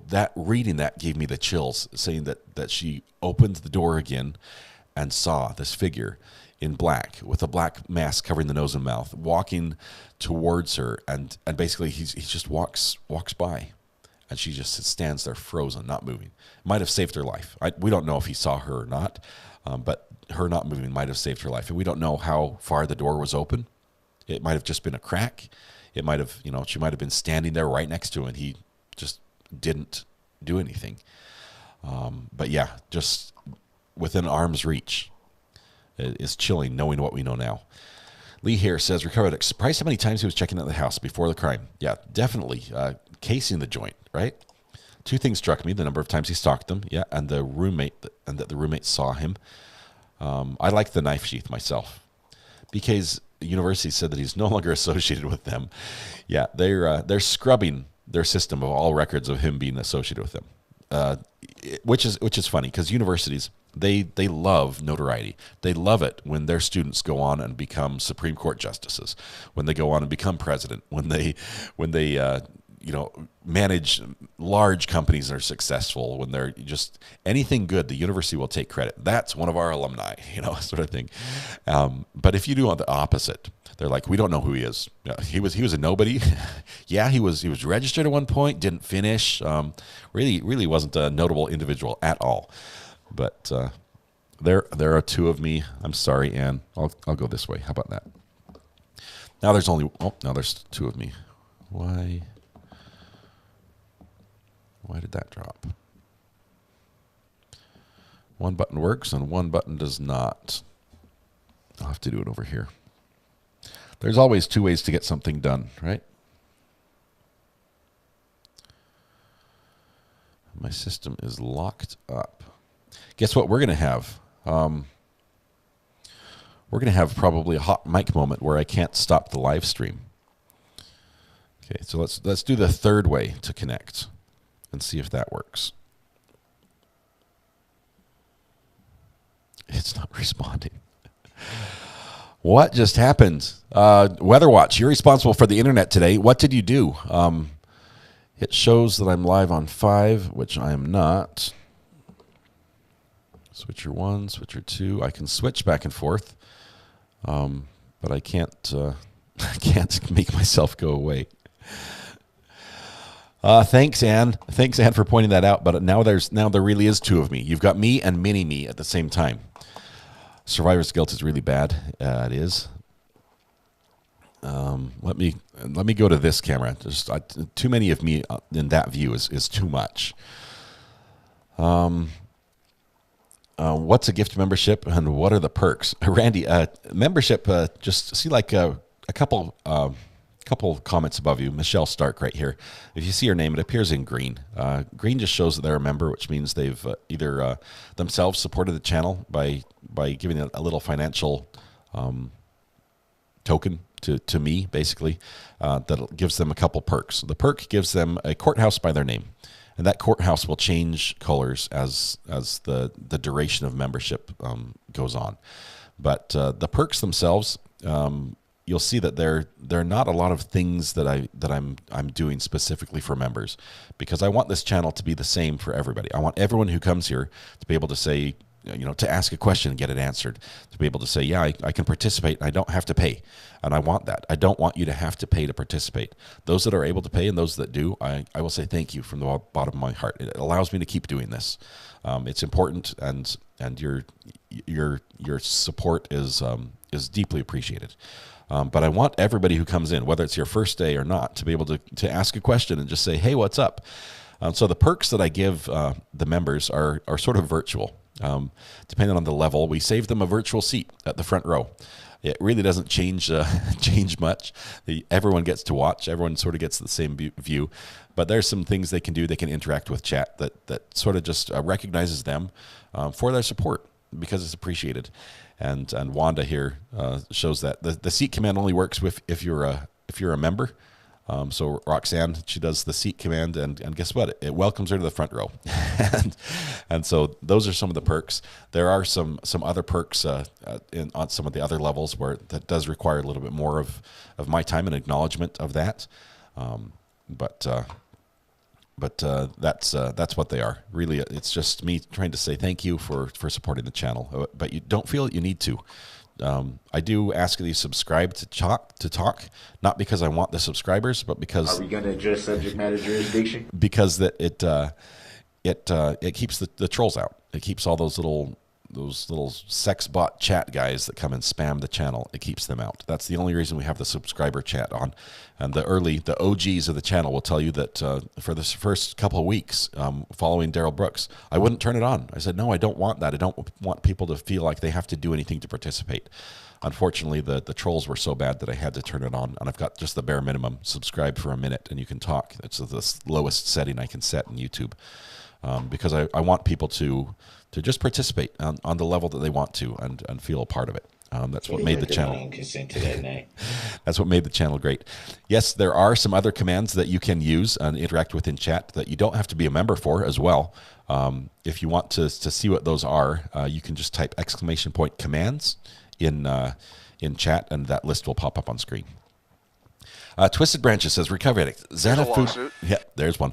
Xana, food delivery around 4 a.m. shocked me. I wonder how much food was eaten before BK entered, and it could have literally been minutes. The food was still warm. Subject matter jurisdiction? We will when we get to Judge Dorrow this afternoon. How much food was eaten? Here's what I wonder. How long was he in the house? When did he come in? Looking at the timeline, if somebody can look and check, when do we think he got there? As far as the time goes, what's the window of how soon he could enter the home? Had he parked and walked and snuck in or something? Was the door open? It might have been left open. People come and go at all hours. Alexis says, I've been wanting to do this. Welcome, Alexis. Take your reserved seat on the front row. I appreciate it. Cellular is blood cells. Okay. Are you talking about the footprint there, Banjo? Thank you for that.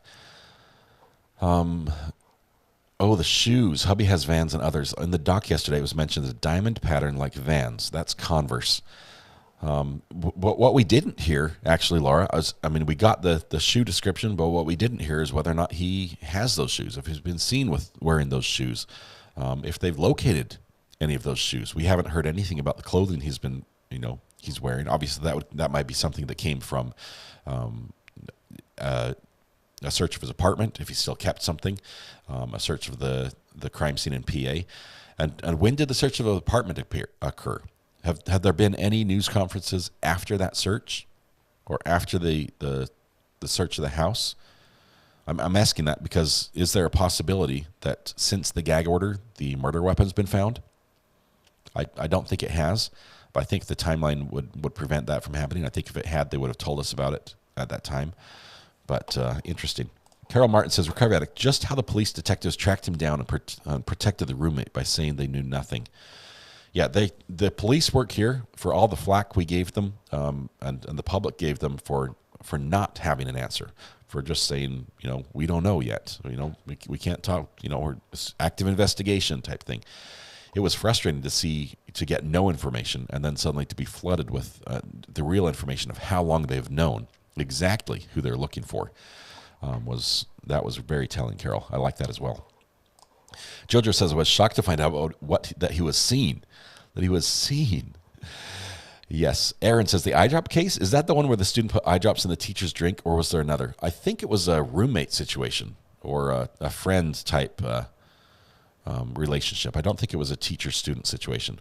I personally have been in a class where a teacher's drink was poisoned while I was there, as a matter of fact.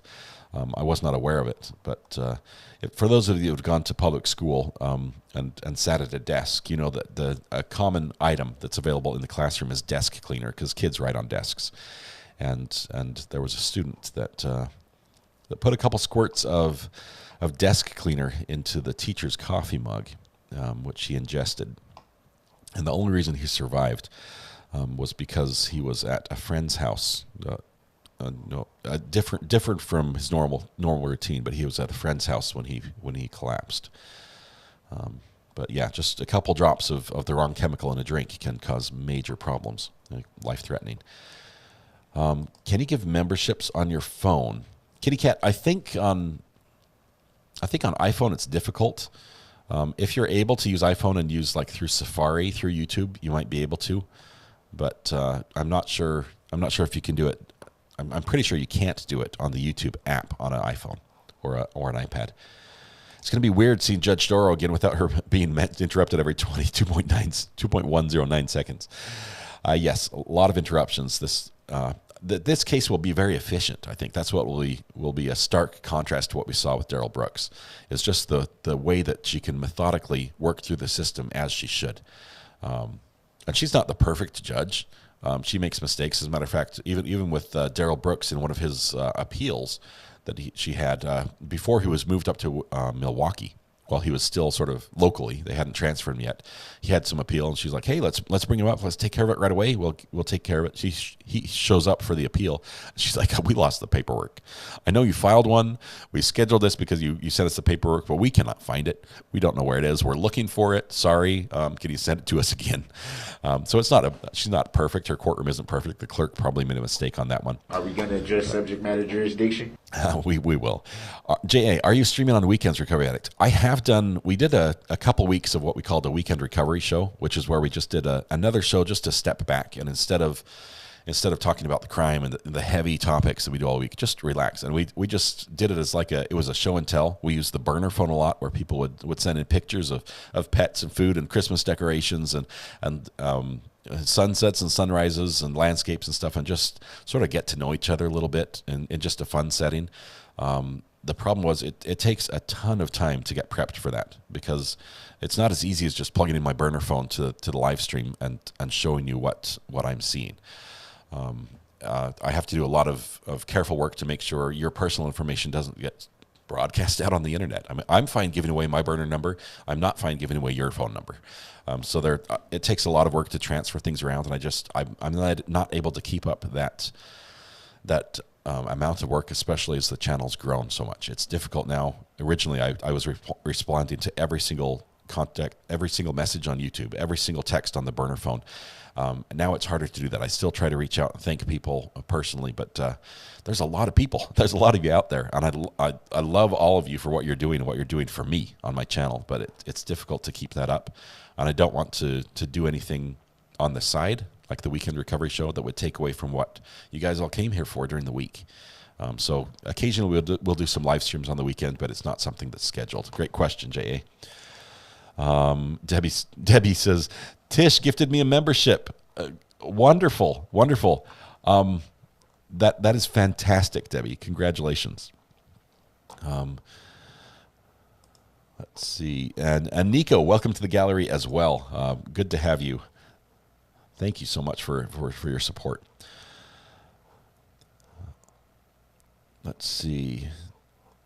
More questions. Did I catch up, or did I just scrolled to the bottom? Any police chasing in our future? Yes, Tony. We do a couple of those. There was one just yesterday out of Oklahoma City. I debated pulling this in, but the feed would not load correctly, and it was supposedly an amazing chase. I have not watched it. We might do it later today.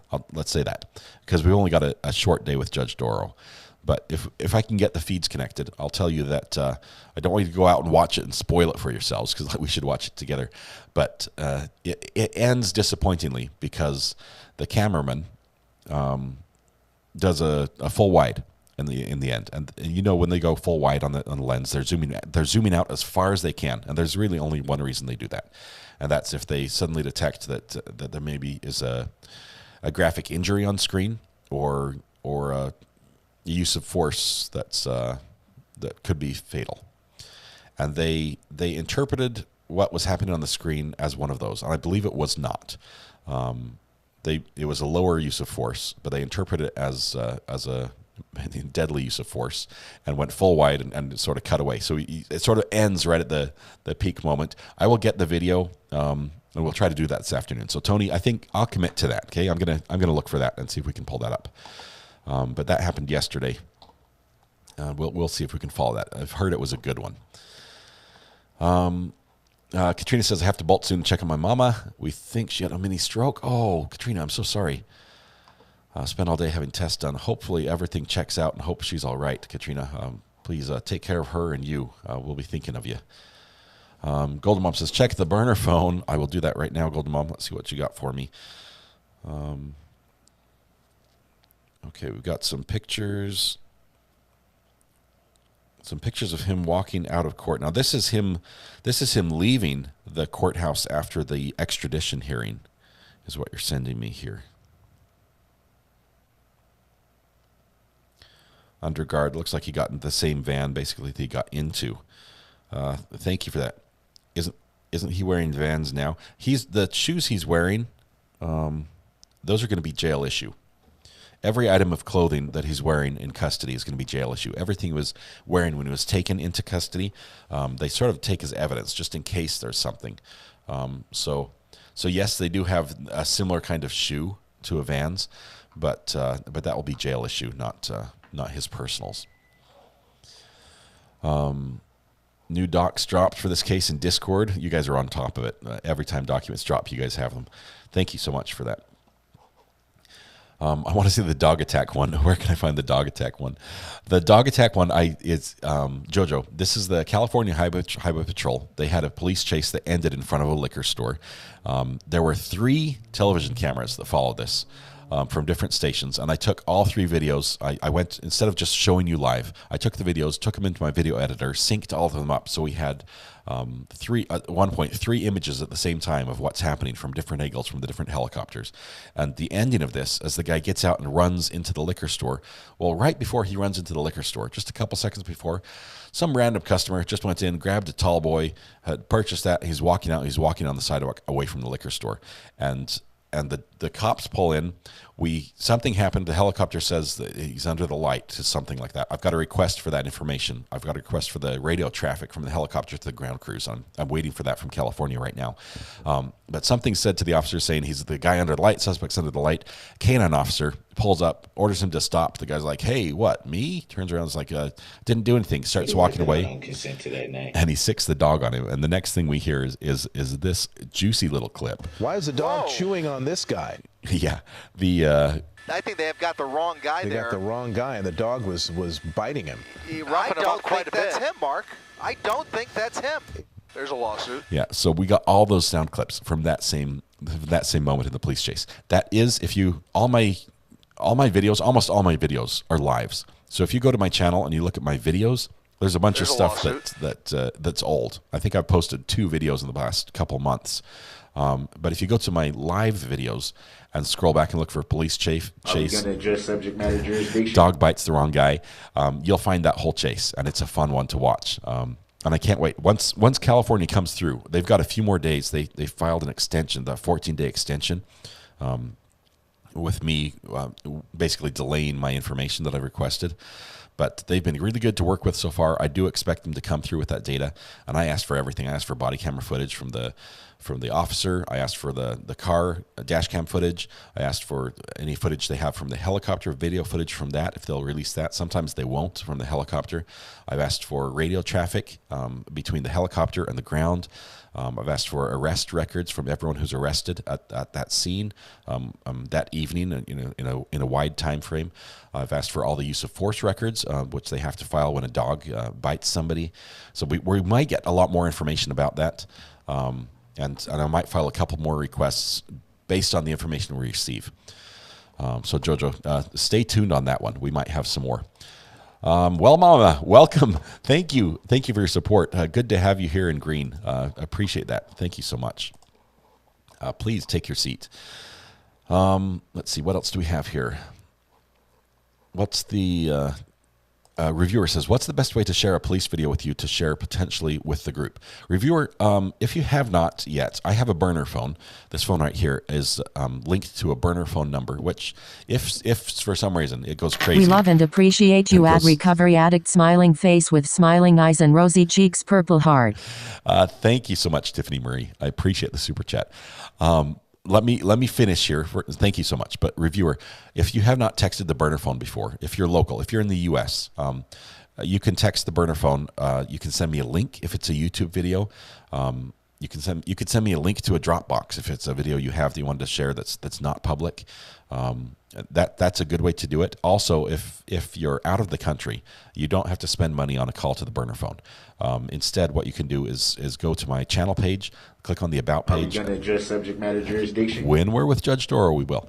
We'll go to the About page and just click on the email contact. I think there's like a button you have to click to show the email. I believe it's mdrecoveryaddict@gmail.com. That email will get to me. I check it once a month whether I need to or not. So if you do send me an email, please, reach out to me in chat or something else like you have here with just a little flag saying, hey, sent you an email type thing. I'll go and take a look at it and be able to get it that way. So there are a couple ways. If it's a video you own that you'd like to share with me, I'd be happy to take a look at it. If it's good for the group, I'll definitely bring it up and I can share it on one of my screens. Yeah, sorry, Mr. Brooks. That's what we're going to call you for all time and eternity. In OKC, the suspect shot at police during the chase, and the police used non-lethal force and beanbagged him after he crashed into a tree. Dilly, we're going to watch that this afternoon if we can grab that video. If you have that link, actually, because I was going to do it. I was trying to pull that last night, and the links I was getting would not play. It said I was getting the video, and I just get a black screen. So if you've got that link, Dilly, if you can text that to the burner phone, I'll get that lined up for this afternoon after our lunch break. Either before or after we go with Judge Dorow, we'll get a little police chase action in from OKC. Also, I might be filing. I'll have to check. I've never asked for anything out of OKC before. I might see if I can get the dash cam footage if they haven't released that. Let's see, use of force. I love use of force with the dogs, the fur missiles, as some people call them. Let's see. Oh, that guy says, no, it's seats. That's how you do it. Yeah, it's a specific way you have to type it in. I apologize. And Tiffany, thank you once again for the super chat. Love having you here. Hope your new year is going great with all your resolutions and the efforts you have underway. You've got our support. You're amazing. Discord, let's see. Who is that? The Toxic says, can we make 450 members in Discord? We sure can, Toxic. I remember, I think when we joined, we were saying we're trying to get to 100 when you first invited us to your Discord. And it's awesome to see it growing as fast as it is. You guys do such great work over there. Yes, anytime you do need the burner phone number, this is the command you type in chat, and I will respond with that. Unless, of course, the burner phone number changes, which it may. That's the whole point of a burner phone. You can change the number periodically, at which point I'll update the chat with the new number, because I like that you can get a hold of me. Okay. Yes, if you ask for the burner phone number too often, I'll tell you to sit down and wait for a little bit, and then I'll tell you later. Because if you need to ask over and over, you really need to get a pencil and paper and write it down. Hope Judge Dorrow bans cardboard forts. I don't think we'll see that in this case. Not at all. True Celtic Mutt says, if I disappear for a few days, know that I will be back. My father's taking a turn for the worst. My family's having a rough go of it. Mutt, I'm sorry to hear that. I know you're just north of me up there in Virginia. Please know that our thoughts are with you and your family. I hope everything goes well. I'm so sorry. Thanks for checking in, man. Adam says somebody took my virtual seat. No. You've got room here. You've got a special spot. If you're in the jury as a member of the jury, it's a seat on a hard bench. There's no cushion, unfortunately. It's a hard bench. If you want a cushion seat, you have to be. Or sorry, if you're a member of the gallery, it's a hard bench. If you want a cushion seat, you have to be a member of the jury. And for those few that have to sit in absolute luxury, there's an opportunity to sit as an attorney in the court of public opinion, and that is it's a custom-made leather chair, virtual, of course, which you can observe everything in the courtroom at your leisure. You're known to the court as TW. If you wish to be addressed by some other manner, please file the appropriate paperwork and wait 24 hours for processing. Let's see. Anytime, reviewer. Look forward to hearing that, seeing that link from you. Okay, any more questions? Let's see. That guy, I sent you a timeline of events typed out. Sorry, I keep spamming it. I know you said something about wanting to get one. That guy, did you send it on the burner phone? Because I admit I've been getting I've got a lot. Oh, there it is. You are in the. Here's a typed out timeline of events from the returning from party till police arrival. Looks like this was done by Fox. Did you notice that Fox screwed up? That they said the FBI is the one that ordered those Indiana stops, and the FBI is like, it wasn't us. We didn't do that. If we had done that, you would have had better video. Yeah, so somewhere they got information from an anonymous source that was not right, and they ran with it. And we said, hey, they're the only one that are reporting it, but it sounds like it might be true. And we were wrong, as were they. So it looks like those two police stops in Indiana just happened to be coincidental.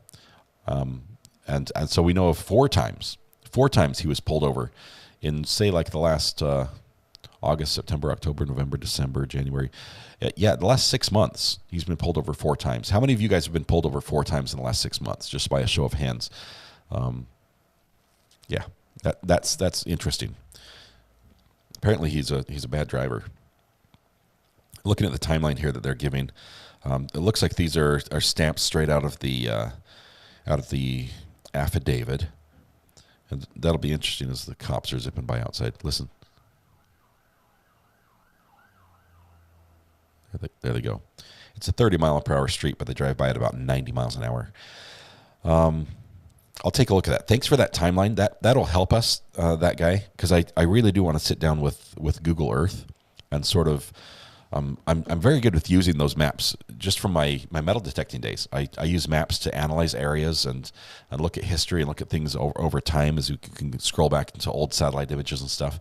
But I want to use the skills that I have there with Google Earth and the timelines that we have to assemble information and data and knowing the speed limits and how fast cars travel generally, just sort of draw areas of interest.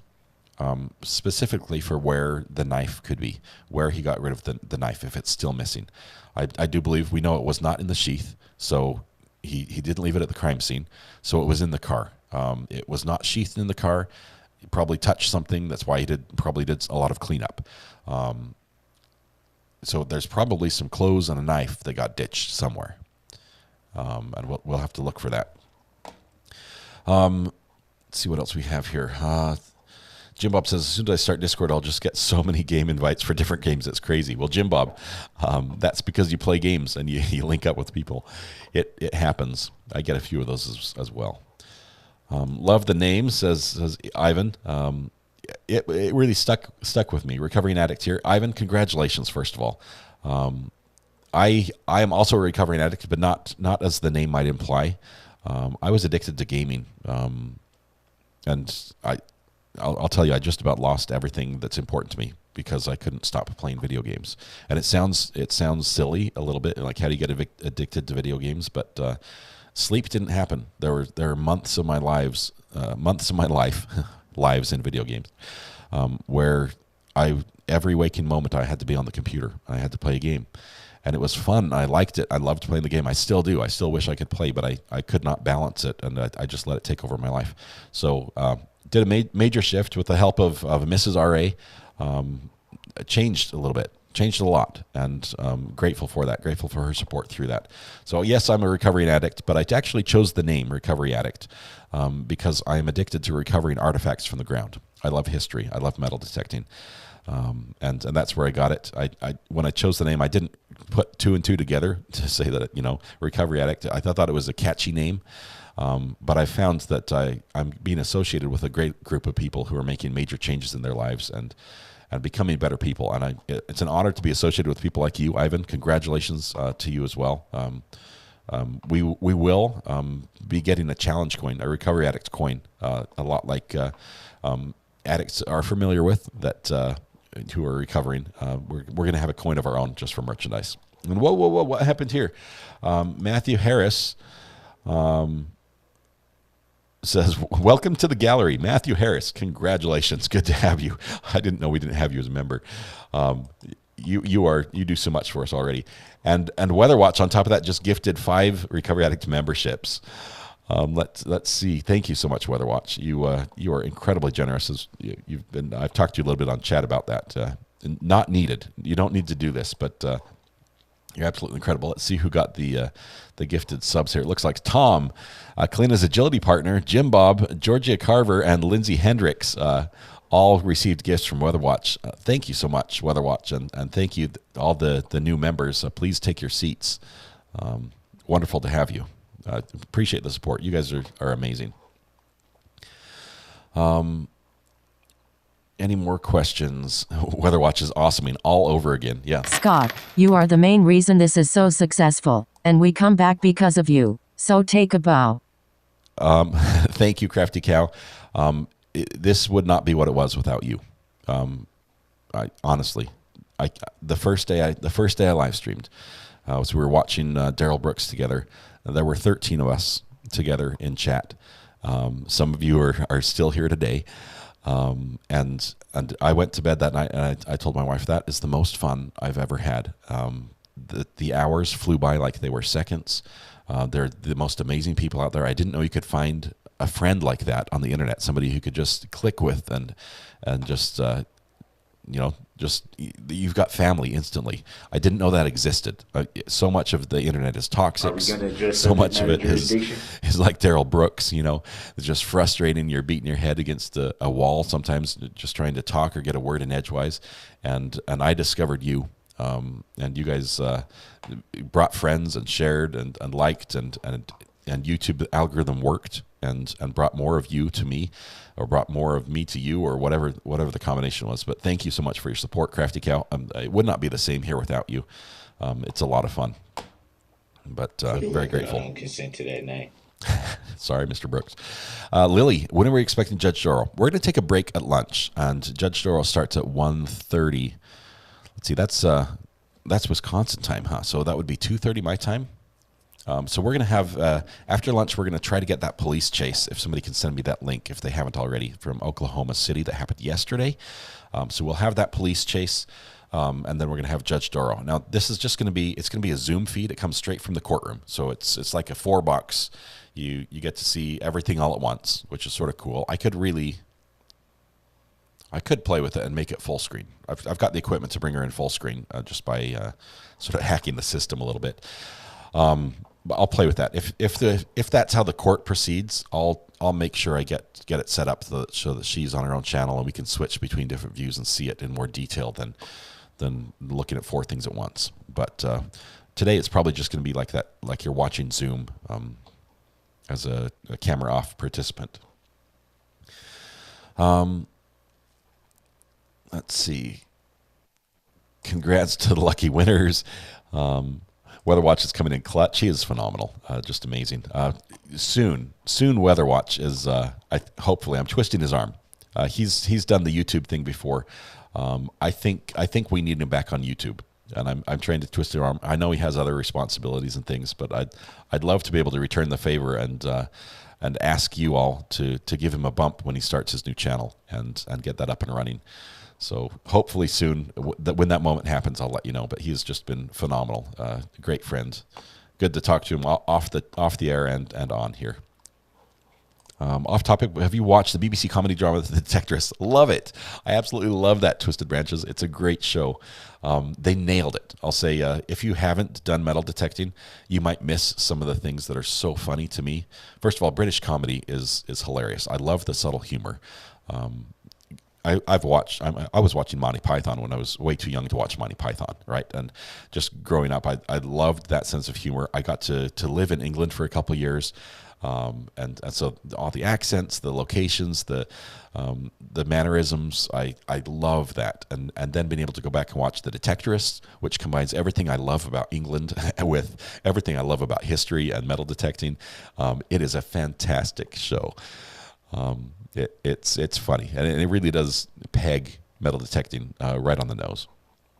Outdoors Bryce, it's good to see you today. I believe the defendant could have an answer for everything on the affidavit. It's all circumstantial. They can't prove without reasonable doubt he murdered the victim. We need a confession.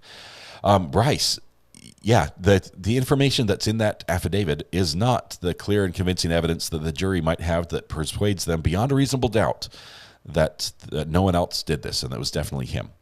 And that's the standard the jury is going to be looking at this with. And this is enough. It's definitely probable cause. I mean, they had every reason to arrest him. But is that enough to get a conviction out of a jury? And I'd say no, there's going to have to be more. Especially if there's no murder weapon.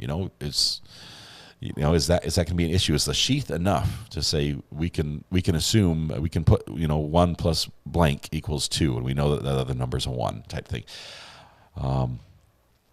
Interesting there. Patricia says I was wasted literal years of my life on certain games. I had to switch my games to ones you can put down. Patricia, my drug of choice as far as video gaming was World of Warcraft, and I will say I did very well at World of Warcraft. There was a point where I could have sold my account in the game for a lot of money. A very lot of money, as I sort of ruled the world in which I played in. I did not sell it. I just quit. I figured if I had sold it, I would have gone back to it again. But I just up and quit. Any more questions? You know about Christmas special we just had? I have not seen the latest. Are you talking about the Detectorists? I have not seen the latest shows. I've not had time. Will the link work, Recovery Addicts? I may be able to get the police chase. Yes, it should work, as long as it's straight to the. Let's see.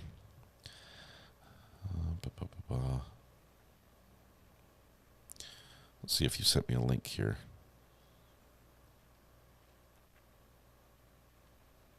Okay.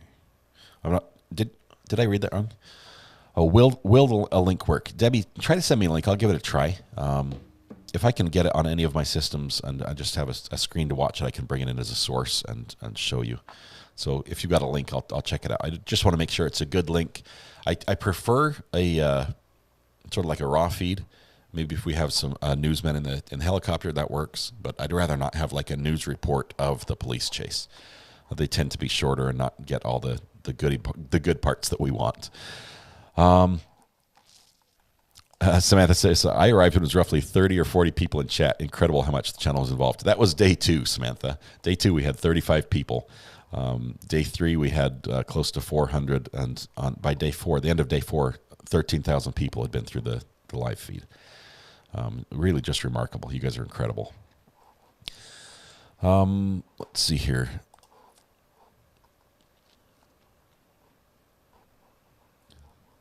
Run away, but not from the channel. How's the defendant, Ivan, says, how's the defendant getting around the car and the coordinates pinging with DNA at the scene? How is he getting around the car and the coordinates pinging with data at the scene? You're asking about how would that be not just convicting him? Well, it's circumstantial, right? The way that the pings work, it's not a precise science. It doesn't pin his car. It's not like your GPS, right? It's not saying you are within 3 feet of this point at the Earth at this specific time, and that's a good thing. I'll tell you, I'm into ham radio as well, amateur radio. So I know a lot about radio signals. I know a lot about how antennas work and how signals travel and things like that.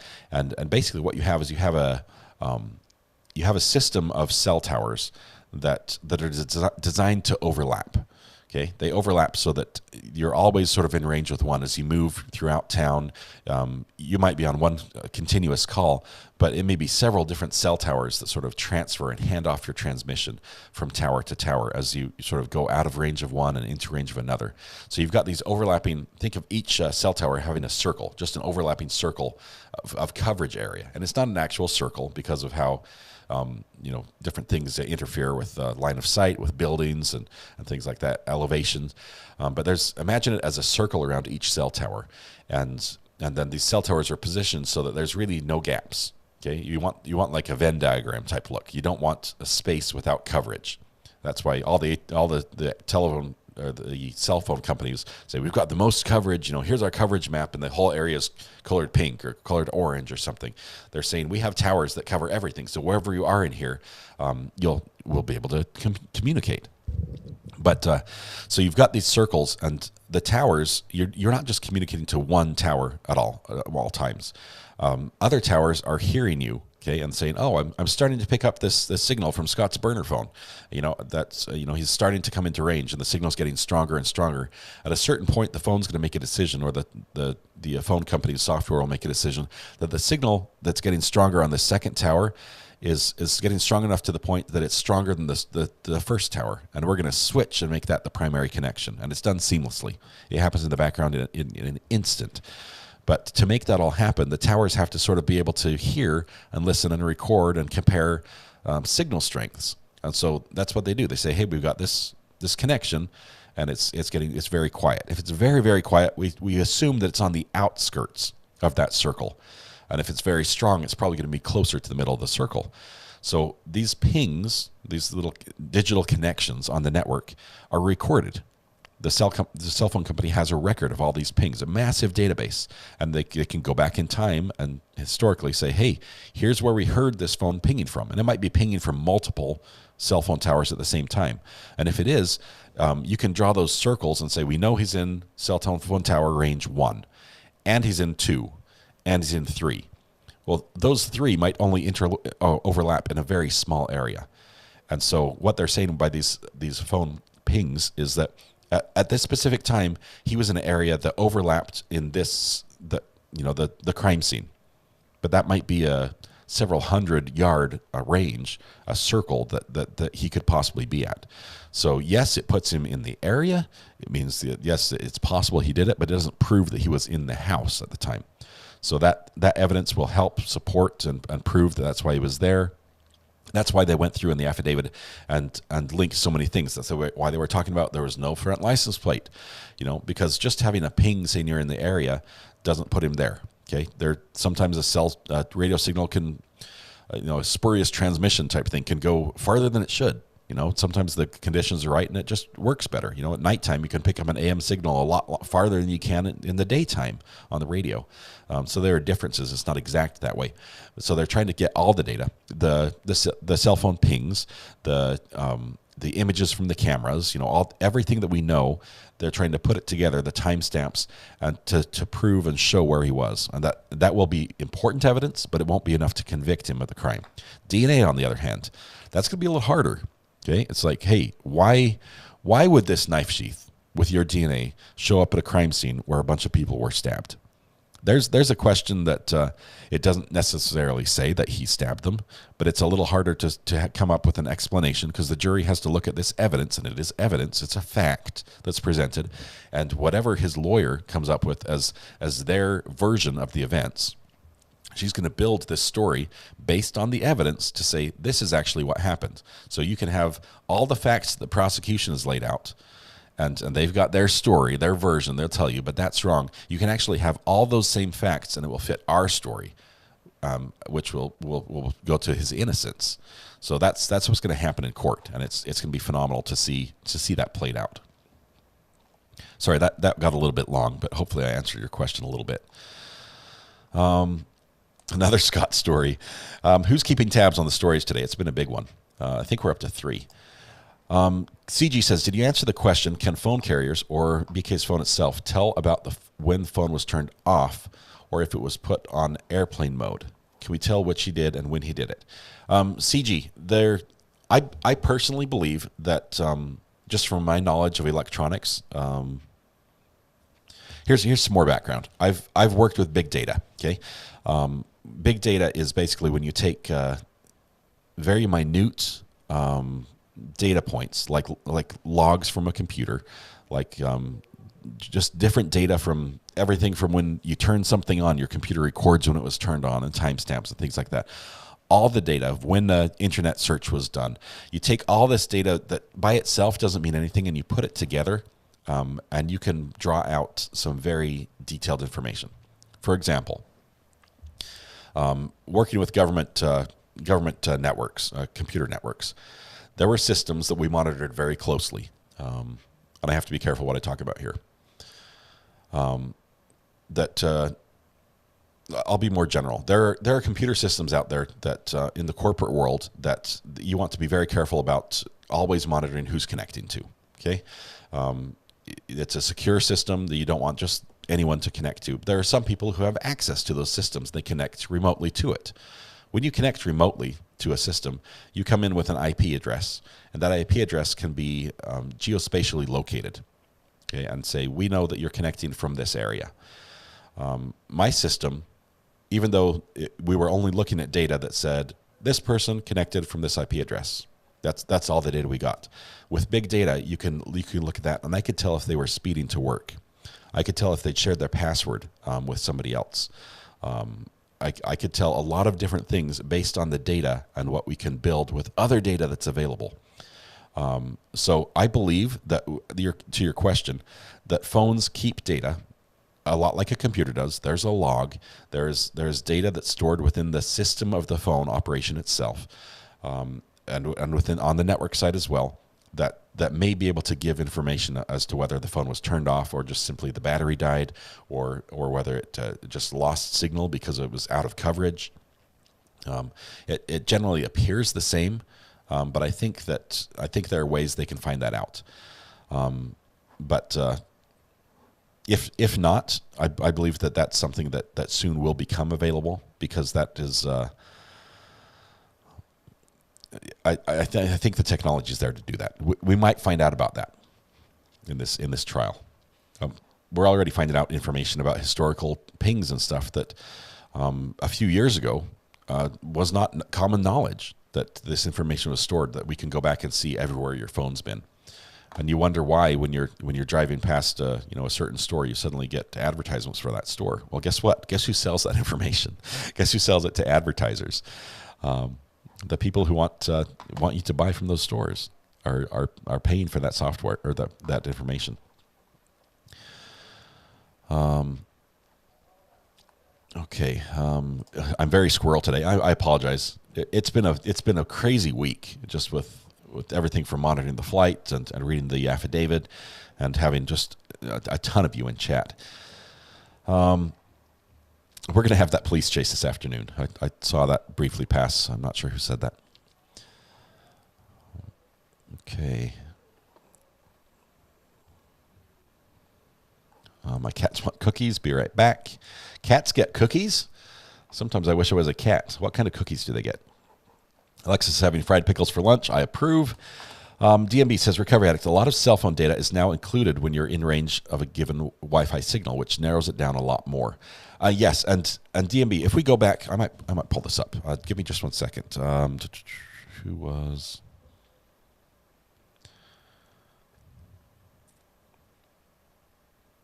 I'm going to see if I can pull this up let's do this.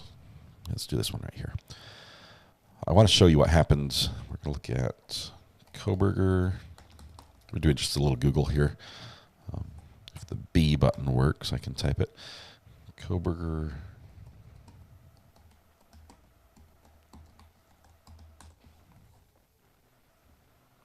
Video. Boom, playback. This is from Twitter. Let me take it full screen if I can. Here. Okay, we're going to take this right here. So this we're looking at right here. This is a fascinating piece of information. You guys are familiar. We watched Flight Radar 24 as the flight was coming across the country yesterday with Brian on it. But this happened immediately prior to his arrest. And is there something on here that seems suspicious at all? Something that doesn't look like normal air traffic with plane flying from one place to another? Any of that? Well, let's see, where is it at? It's right next to, it's flying around Brian's house. This is a drone. This is a drone. We know it's a drone for a couple of reasons. First of all, it's flying at 4,500 feet. That's pretty low. And it's flying in circles for a long time as it just goes around. Look at the hours and hours it's spending just circling and flying. This is a vehicle that has most likely the technology for visual observation, whether it's thermal or just video. And yeah, it's definitely a NASCAR fan because it only makes left-hand turns. But it's got visual equipment, probably both infrared and video. It is OODA looping, says Miss Chris. And it probably also has a device that is really controversial, really. It's a device that they put in these little tiny drones that mimics a cell tower. And it mimics the cell tower in that it tricks the phone. The phone doesn't know any different. It thinks it's just in range of another cell phone. And it identifies it, pings it, says, oh, here I am. If I get close, I'll connect. And it's able to just grab that information of all the cell phones in the area, in the position. And it basically is like a mobile cell tower for tracking. And it's the NASCAR drone for sure, going in circles, last poet. Am I trying to hypnotize you? Of course I am. But this is what happened immediately before the arrest, and the information they were gathering here was probably used to make that to determine the actual time and the position and the method for how they went in with the SWAT team with the no-knock warrant. And that is Big Brother watching. Yeah, and look at that, the plane number source, the where it took off from and where it went to is not available, and very little information offered. Anyway, that was interesting to see. There's lots of information like that you can gain from Flight Radar. We'll have to use that in the future in other cases as well. Okay, let's see. I missed something. I scrolled too fast. It was OODA looping, Miss Chris. Vixen says, Recover Addict, don't feel bad. My brain is on strike after yesterday, so you're not alone with the squirreling. Vixen, you worked overtime. My hat's off to you. You're amazing. Matthew Harris says, Recover Addict, in my family law cases, I pretty frequently subpoena phone records and cell phone tower data from cell providers. There is so much information in those records. Yes.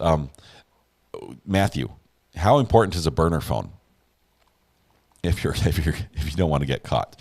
Because the whole idea of a burner phone is to have a phone number that basically is not linked to you, right? It's a disposable phone. It's cheap. You can use it. You can crush it, throw it away, not be tracked. I will tell you, from my big data background, from my monitoring background, that if you think you're going to get away with only, you've got your regular phone and you're never going to make any criminal calls on that, you're going to use a burner phone for that, guess what? Very, very little data is needed to actually connect a burner phone to you. And it's very, very easy to do. If there's one known piece of data, the unknown piece of data can be associated with you very quickly based on this readily available information that the phone company and the FBI has access to. Thank you for that excellent detailed learned answer, Recovery Addict. It was wowza. I'm not sure what I said, but you're welcome. We Got a Chase YouTube channel was live following the local station's helicopter feed. Driver was hit with bean bags, possibly pepper spray. Love We Got a Chase. They're some fun guys. They look at a lot of more historical chases and ones from history. I love how they break it up and have like a Florida Friday and everything like that. Metadata don't lie. That's true. That embedded data will another story. The embedded data will rat you out every time. And so one of the kids stole his knife. Yeah, there's got to be some story.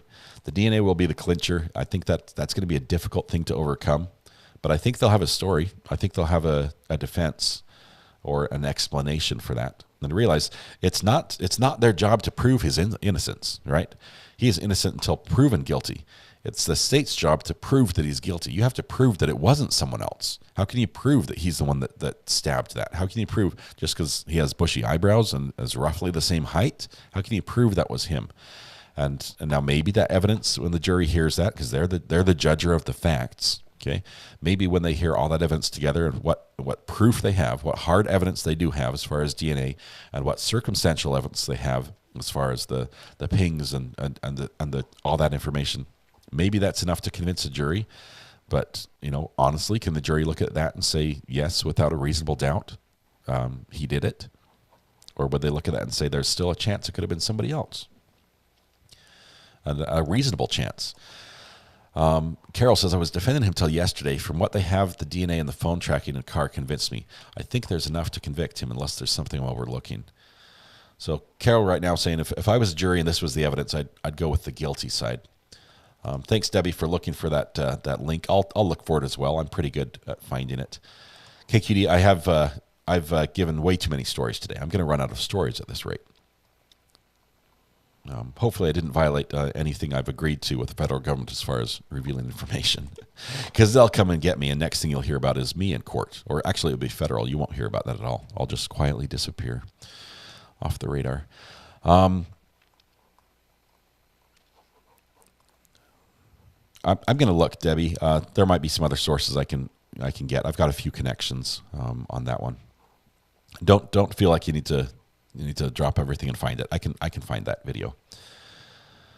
Granted, most of that logging is so the computer can keep track and make things run smoothly. Right? It has a purpose. It's not just collecting data willy-nilly.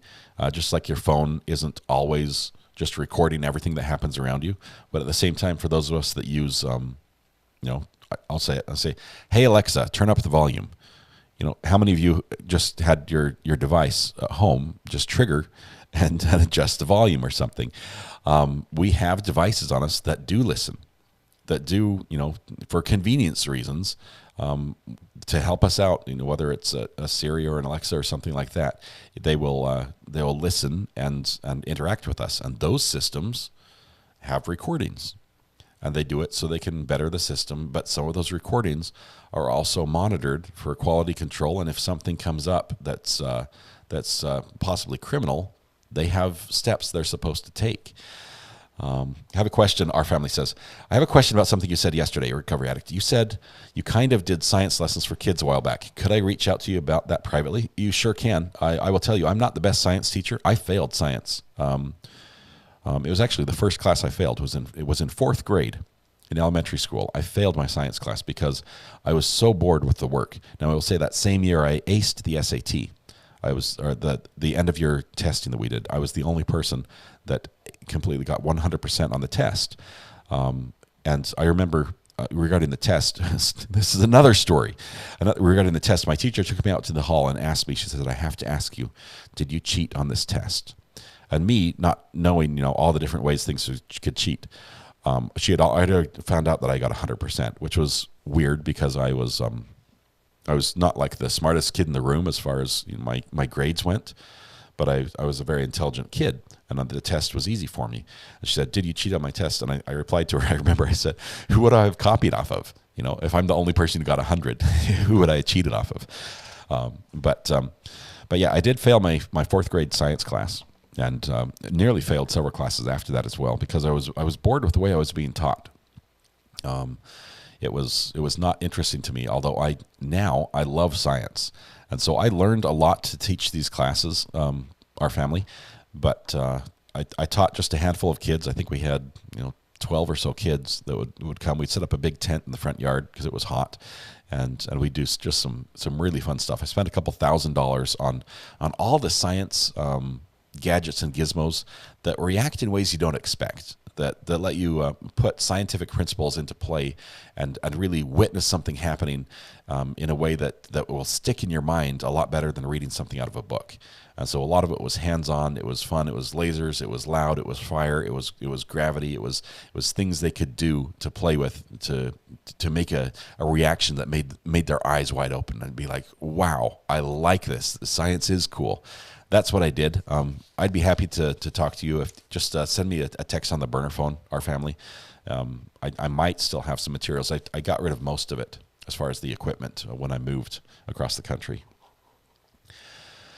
You would need to run an app that logs the GPS like Google Maps while doing crime for the GPS to be logged. Right. Are you talking about the computer stuff? Because we can do geolocation on IPs as people travel, and that's how I'd find out if they were speeding to work, because they'd connect on their laptop from home, and then connect again at work, and I could, knowing where they were, knowing where they lived, because we had that information, because they were an employee, I could tell that the route that they traveled did not allow for the car to move that fast, and so we could tell that they were speeding to work. It was just fun stuff to do with government computers, but. Let's see. Matthew Harris, I'm throwing my phone in the river. We'll find it with a magnet. Arkansas Magnet Fisher will get it. Let's see. A Little Miss says, I accidentally went to my phone system's log and sent it to my email. It showed everything I did. Turned it on, off, what app I used, unlocked it, when it went into sleep mode, etc. See, this information is stored. Some of it they might not be able to retrieve unless they have the phone. So that it may be difficult for the carrier to distinguish between the phone being turned off and the phone battery dying, or they probably understand the phone battery dying, but just losing connection.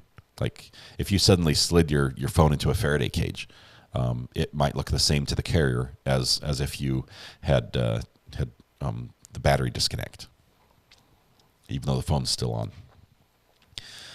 Treva says, "Whoa, what's the whoa about? Are they stalking Brian? It's almost poetic. They were stalking him. Let's go in way back here. Let's see." Yeah, Matthew has a way to reach him through Discord. That does work. He's got his own little corner of Discord. Okay, KLRN, thank you for becoming a member of the gallery. Please take your seat. I know we're sort of wrapping up from the morning show. We're getting ready for lunch. We'll be coming back with a little bit of police chase. I'll be working through lunch to get that ready for you. But that Oklahoma police chase from yesterday should be fun to watch. Yay, KLRN, you did it. Welcome. It's good to have you here. Aaron says they can tell the difference between a hard shutdown and an assault shutdown. The only thing they can't determine is if the hard shutdown was being turned off airplane mode or thrown into a body of water. So yeah, basically when the power gets, I think you mean a soft shutdown or software shutdown. So when you push and hold the power button on your phone, it's not like you're cutting an electrical connection. The phone goes through a process to power down. And basically what Aaron's saying is that process to power down can tell the carrier the phone is being turned off now in just a brief moment. That's all it takes. The phone connection, if you look at your phone, you're like, how many bars do I have? Even at any time, it's communicating with those cell towers. It's sharing data. But that's what you're talking about. But when it's a hard shutdown, if you were to suddenly, put a stick of dynamite on your phone and obliterate it, or suddenly throw it in a body of water where the radio signal can't travel through water, it would look the same to the cell tower. Good point, Aaron. Thank you very much for that. Matthew Harris says, I burn in dumpsters, shred the ashes, then feed to fish, just to be safe. Yeah, you can never be too safe with your data, especially your phone. Nancy says, I've heard when you delete stuff from your phone or your computer, it never goes away. You think it does, but it doesn't. Nancy, regarding that, yes and no. The way computers work, they record using magnetic ones and zeros, basically, on a drive. So that data is stored. When you go to delete it, it doesn't delete everything. It doesn't like erase everything and polish the disk back the way it was without anything. It goes to that first block of the file, that first block, and it erases it, and it's gone. As a matter of fact, for those of you that were in the old Windows days, when you delete, like Windows 3.1, you delete a file, you could undelete a file. When you undelete a file, it would say, okay, I can undelete it, but you have to tell me what the first letter of the file name is, because that's gone. We deleted that first letter. So you're like, oh, I remember it was this. And like, oh, your file's back. That's how it works. So if you delete something, to actually make it go away, you would want to delete it and then write something else over it, and then delete that and write something else over that. You want layers of protection that way. I have stories about that I can't tell you about my job, but there's fun stuff about deleting data. Recovery addict. I usually pull the battery out of my BlackBerry just before I do anything sketchy. Well, I would pull it out before you plan to do anything sketchy, like while you're at your house. That's what he should have done. Really, he should have taken his phone and either left it at his house, because then it will show he's still at his house and not moving. But still, we would have had him on video in the neighborhood as he's driving around. What about the guy who gave DB a run for his money? I thought Squishy had a vid of him, but I don't see it now. I thought there was a hearing sometime this month. Autoglobe, which one are you talking about? The guy who gave DB a run for his money? Oh, Jan? Are you talking about Jan? Or are we talking about the guy who started in 2016? His name is what? Windburn. Windburn is a fun case. He's the one that also had the signs that he held up to the judge. He at one point was doing self-representation and doing a pretty good job of it, but he was in the middle of questioning a witness in his trial, and one of the state's witnesses, and he got into a line of questioning where basically the witness needed to consult with a lawyer before answering the question, because he was talking about other murders that they may have participated in, which were still, unsolved type pending issues. And he ended up getting a new trial out of this. And the new trial is coming up. He has attorneys. Those attorneys, the last hearing that he was at, Windburn was at, the last hearing, the attorneys are like, we're here because we've filed a motion to withdraw. We filed a motion to withdraw because our client is suing us for a civil rights violation, and we no longer feel that we can have this amicable relationship. We can't proceed. And he's on his eighth attorney. Sarah Boone had 6. He's on his 8th, okay? And he's about to get another. He wants to defend himself. He really does. The court has revoked his right to defend himself because of how he's acted.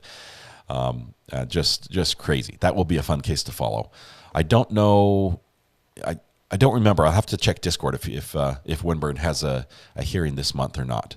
But it goes to trial this year, and it started in 2017. So he was doing DB before DB was doing DB, and Sarah Boone as well, because he's got some craziness there with the number of lawyers he's gone through.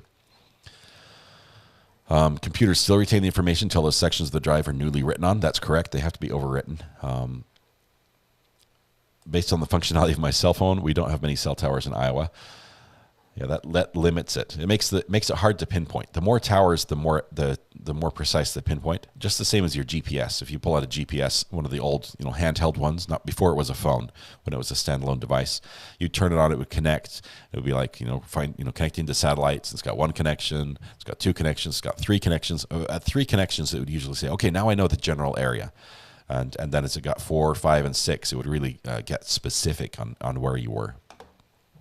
Candy, welcome, says, I read somewhere BK asked if anyone had been arrested. Is it possible there might be another person involved? And thoughts? Candy, I talked about that a little bit yesterday. And first of all, thanks for being here. I haven't seen your name in chat before, so if this is your first question, welcome. Here's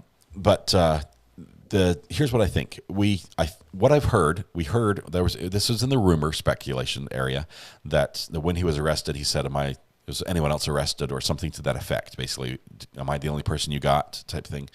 We didn't get solid information on whether or not that happened.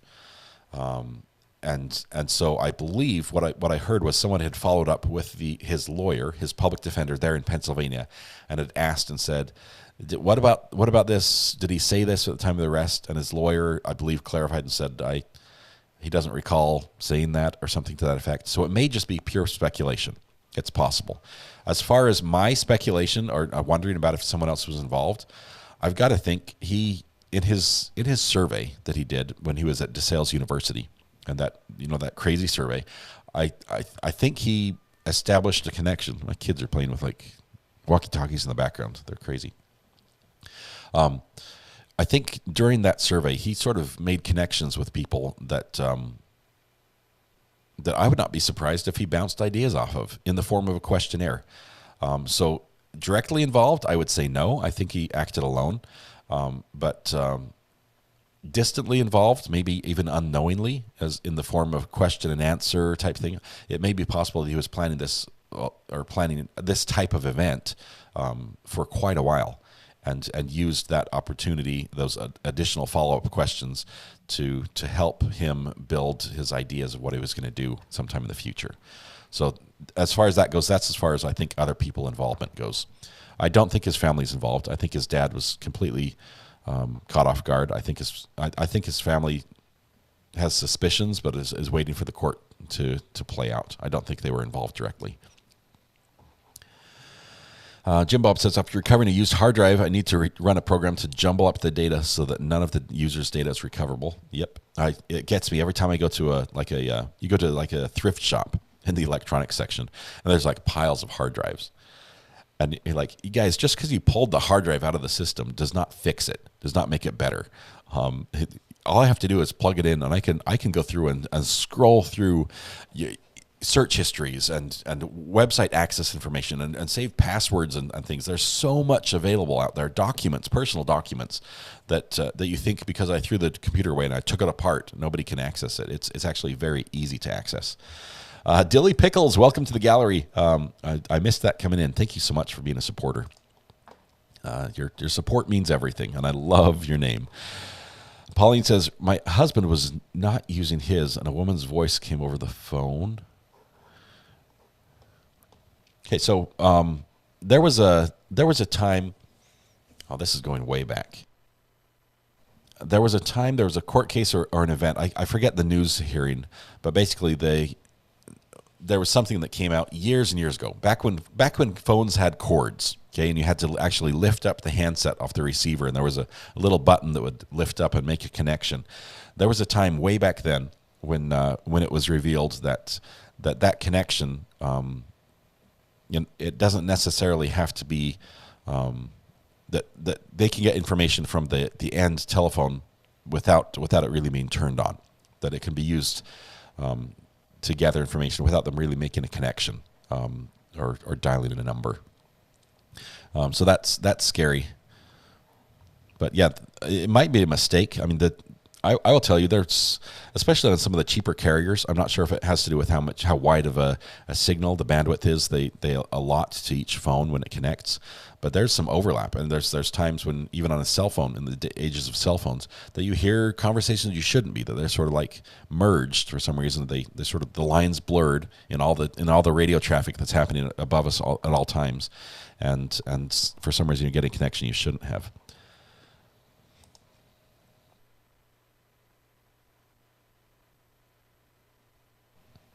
I don't know. I don't think I'm a great person. I try to be a good person. I don't think I'm a great person. But thank you, Sunshine Sunflowers, for that. You guys are amazing, though. I've met some truly great people here through YouTube.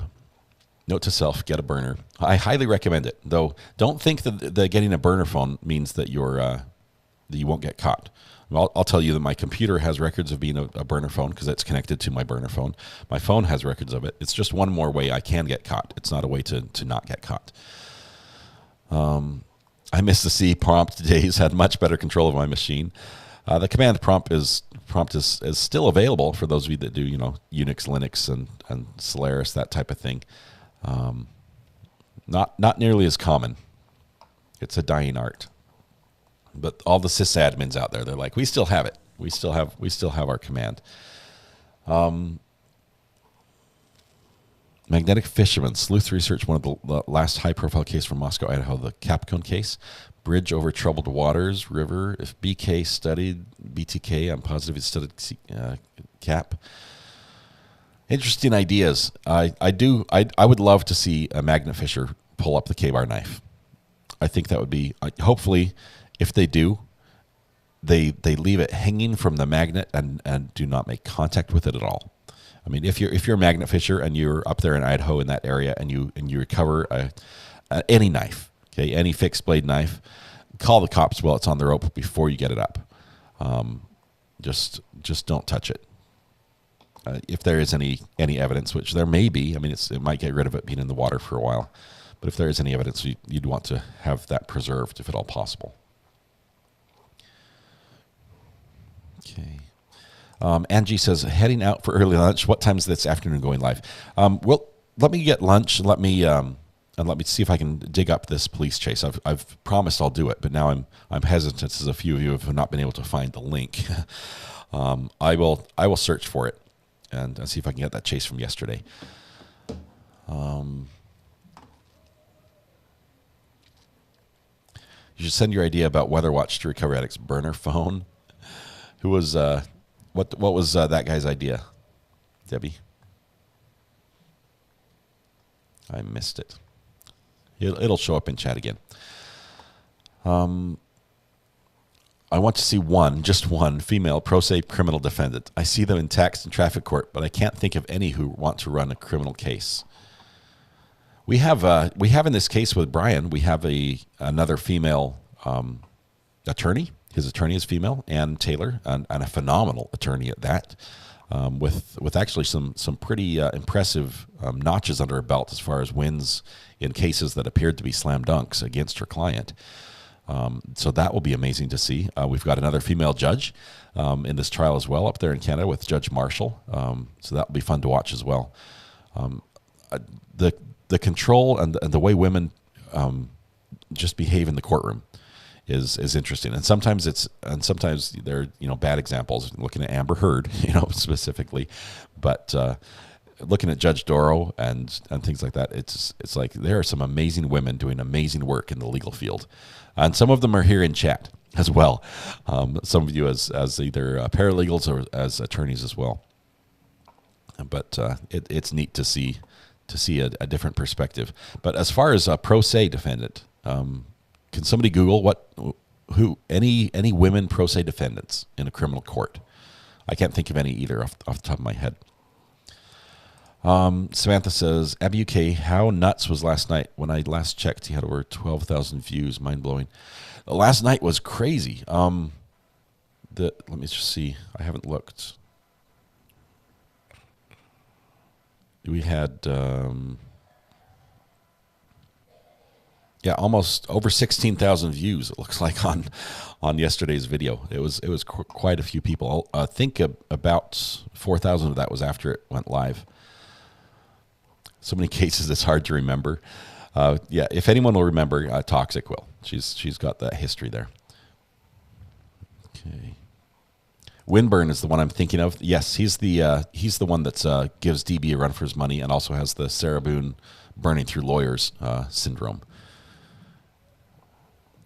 Winburn is coming up, but I don't think he's quite yet. I'll have to check. We're not missing it right now. Is that psychic lady still posting about the professor? The TikTok lady, Kimberly, she has not posted for a few days. I'm not sure. I'm not sure how she's going to handle this, but she also has not deleted her TikToks, and it doesn't make it better. All right? It won't stop the case if she deletes her TikToks. She's still going to have to face that federal case out of Idaho about for defamation.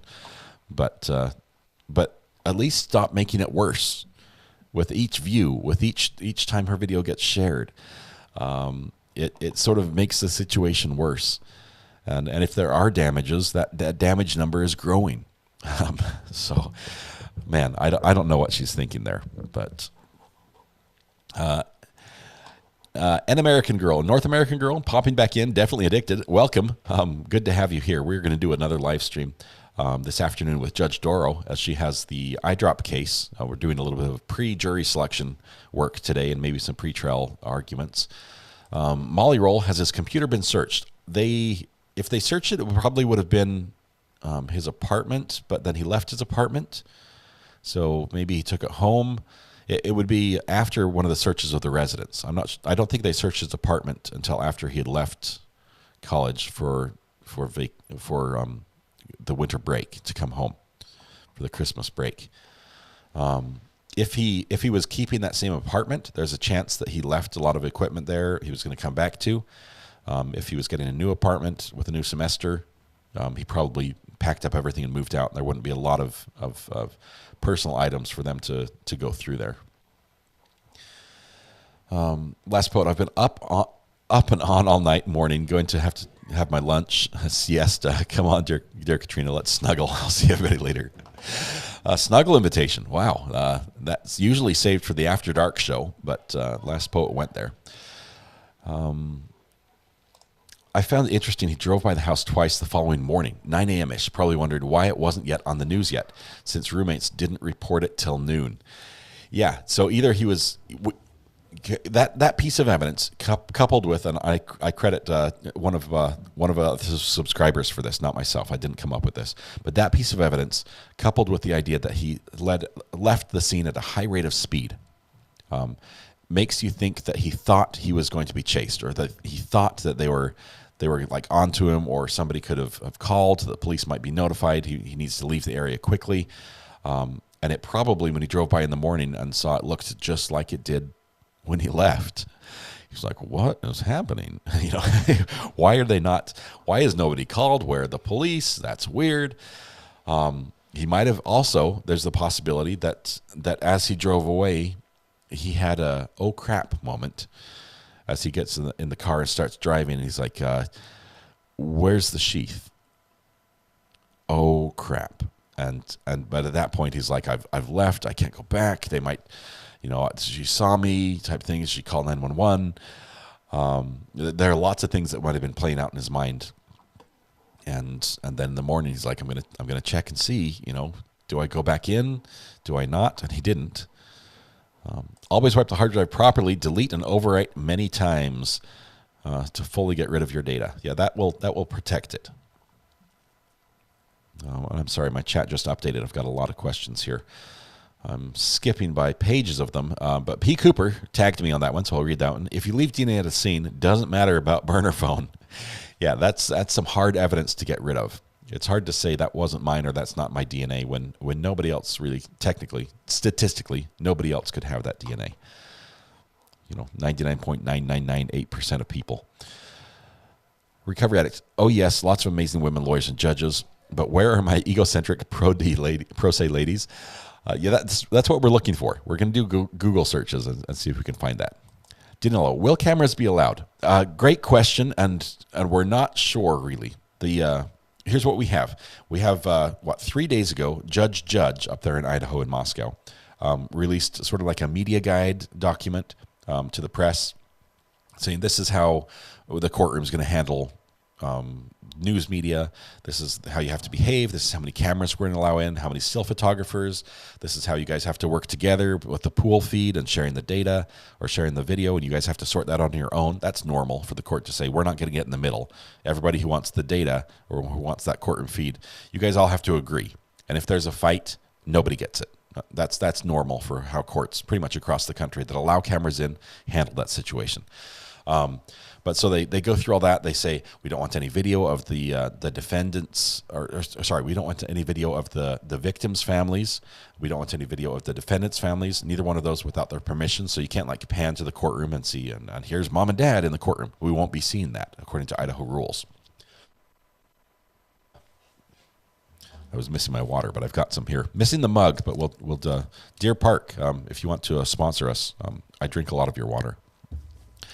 Anyway, so we've got that information from Judge as he came out with that requirement, and really it's not as restrictive as a lot of the media guides have been in other courtrooms. Some courts go so far as to say, like for instance in the Wagner trial, right? We got almost no variation of the camera angle. It was just, this is all you get to see. Some courts say you can't have any red flashing lights on your cameras. You can't make any sudden movements. There's no tearing down of equipment or adjusting anything. Once it's up for good type thing. So it's not that restrictive, which is why we were allowed to see when we saw the footage from the hearing yesterday. It's why the camera was zooming back and forth. He's allowed to do that. He can make a sudden movement. It's not prohibited. Does it suck for the viewer? Yes. Is it a completely amateur move as a videographer? Yes. Do I hate that guy personally with a passion? Well, no, I don't. But it was frustrating to see the zoom in, zoom out. We call it the yo-yo effect. It's hard to follow. But at the same time, he was trying to film two people at the same time. And in the end, he ended up not getting enough of either of them.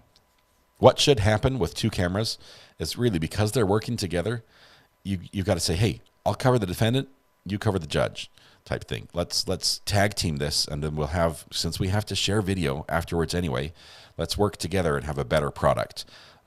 But in reality, we'll probably have two people who work completely separate. So let's see. Will cameras be allowed? The rest of your question is, going forward, how is this going to be handled in Idaho? And the problem is, in that same document the judge released, like after it's like, here's, two live cameras or two video cameras be allowed, you're sharing the feeds with the media. In like the next paragraph, it says, you can't bring your phones in and be recording and doing that. No live streaming from the courtroom. And they're like, whoa, no live streaming from the courtroom, because that's what the video cameras are for. But the judge is saying no live streaming from the courtroom. So I believe they're playing it safe, and they'll try to get this addressed with the judge to have it clarified, to say, did you mean that our video cameras that you are allowing in here to broadcast can't do it live? Because the restriction on video cameras to delay it by 30 minutes, that doesn't help not taint the jury pool. That doesn't help, achieve any of the objectives that the court might cite for saying we will not allow cameras in the courtroom. If they're blocking cameras from the courtroom, they'll block them all the time. They'll say no cameras, no video cameras. But saying you have to wait till the end of the day to play it, it makes no sense. So I do think that we're going to get some clarification out of Idaho, and I do think we will get cameras in the courtroom for that reason. That's me going out on a limb there, but that's how I feel. It just doesn't make sense for that little statement to be in there. I think what they don't want to have happen is they don't want to have happen what happened in the Aaron Dean case, where they had somebody who was filming from the back row or something, live tweeting from the bench. They want to control the feed so that the people who are gathering the information, gathering the video, are do it properly according to the court's orders, and then that information can be shared. And I think it will end up being live streamed. Long answer to a short question, but there's my take. Roxanne Moser says, recovery addict. Why would he take the knife and leave the sheath? That's making me wonder if the prosecution has already recovered the knife and is keeping that quiet. Roxanne, I would venture a guess that that in in the commission of the crime, especially if this was his first commission of the crime, which that's all we have evidence is that his first. We don't know of anything else other than a traffic infraction for not wearing a seatbelt. It probably was either different or an intense experience, let's put it that way. And he was one who was focused very much on what's the feelings of what happens. He didn't know. Okay, he knows what other people have told him, but this was probably his first experience with this level of committing a crime. As that's going on, with everything that happens in your head, it might be very difficult to very carefully follow a predetermined checklist of here's what to do, here's what I'm going to verify to make sure I do everything correctly. I'm sure he might have kept his gloves on the whole time if he was wearing gloves. He may have kept his mask on the whole time. He might have made sure not to do something that would, leave hair or something, like not run his hands through his hair or touch certain items. But in the chaos and darkness, if there was darkness, and in the mess of this, we know that the sheath probably wasn't on his belt. Okay. It might have been that the clothing he was wearing, he might have been wearing clothing on top of his other clothing that he could then take off and quickly have a change. That would make it difficult to take a sheath knife out of a holster if you've got layers of clothing over it. For whatever reason, it appears that when he approached the scene, he did not have that sheath knife, woven onto it, threaded onto his belt like it normally would be. Think of like a thread through an eye of a needle. Your belt goes through that belt holder on the sheath, and then it would be you'd have to loosen the belt and almost take it off to get the sheath off. It didn't happen that way for some reason, and in that whole process, it might have been a struggle involved. He might have dropped it. He might have had it in a pocket, and it get knocked out, and he not be aware of it. So there's all sorts of scenarios that could come into play, and that might be why he tried to go back to the scene, or at least returned. Making you wonder if the prosecution has already recovered the knife. As far as that goes, I don't think they have. I don't think they can come out at a press conference and blatantly lie like that. I don't see why they would. I mean, yes, the police can lie in certain scenarios, but why would they come out with that blatant lie and say we need more information? We haven't recovered the murder weapon. That they don't have any purpose to say that unless they really haven't. Sorry, we're getting some long explanations here, and lunchtime is coming, so we're going to try to wrap this up here soon. Douglas says, the pros in the McMichaels trial was female, and she was incredible. Linda is a beast in court. We have a soft state repping herself in our county. Interesting case for sure, says Tish. Tish, what's the general, I'm not asking for her name, but what's she being charged with? What type of crime is it? Speaking of beasts, the DA in the DB case, she ate him alive. There were a couple of really strong players there in the DB case from the assistant DAs as well. Is a public defender free? Yes and no, Danilo. Yes to... Super chat alert. Seems there is a new document drop in Discord. Hey, Mr. Uppertorso. Awesome. Discord, these guys get documents... as soon as they come available, they put them up here, and some of them they're very difficult documents to get a hold of. So we'll check that here in a bit. I'm gonna wrap up for lunch, so I'm not gonna have time to check on it right now. But thank you for the super chat as well, from all the way from Canada, right? Let's see here. We were talking about the public defender, Danilo. The public defender is free to Brian. He's basically been declared indigent. He does not have the funds to provide for his own defense.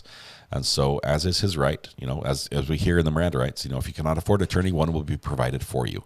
And one will be provided, and one has been. It's Ann Taylor. And Mrs. R.A. is interrupting me here. Hang on just one second.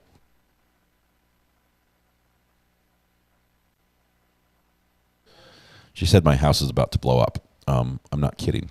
She said, someone left the gas on the stove, and it smells really bad in here. Have you checked with a lighter to see if it's... No, just kidding. Just leave the windows open. We should be fine. Does anybody have a headache? I have a headache. Okay. Open the windows. We're all dying here. Gas stoves, good stuff. apparently we will not be cooking lunch. We'll keep the windows open. Luckily, it's only 56 degrees here, so it's not too cold to have the doors and windows open. Okay, so public defender is free to him, but somebody does pay. The public defender gets paid for doing this work. Ann Taylor is a good attorney, and charges a nice fee. And the state will she'll submit her receipts to the state and get reimbursed for her time. So, but it's free to him. Basically, it's the taxpayer's expense. Check the burner, Kathy. Let me look at that here. What came in on the burner phone?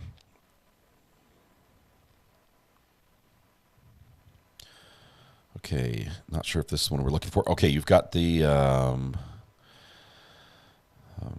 multiple agencies pursue stolen vehicle through the Northeast Oklahoma County. Okay, this might be it. If I can get this feed to work.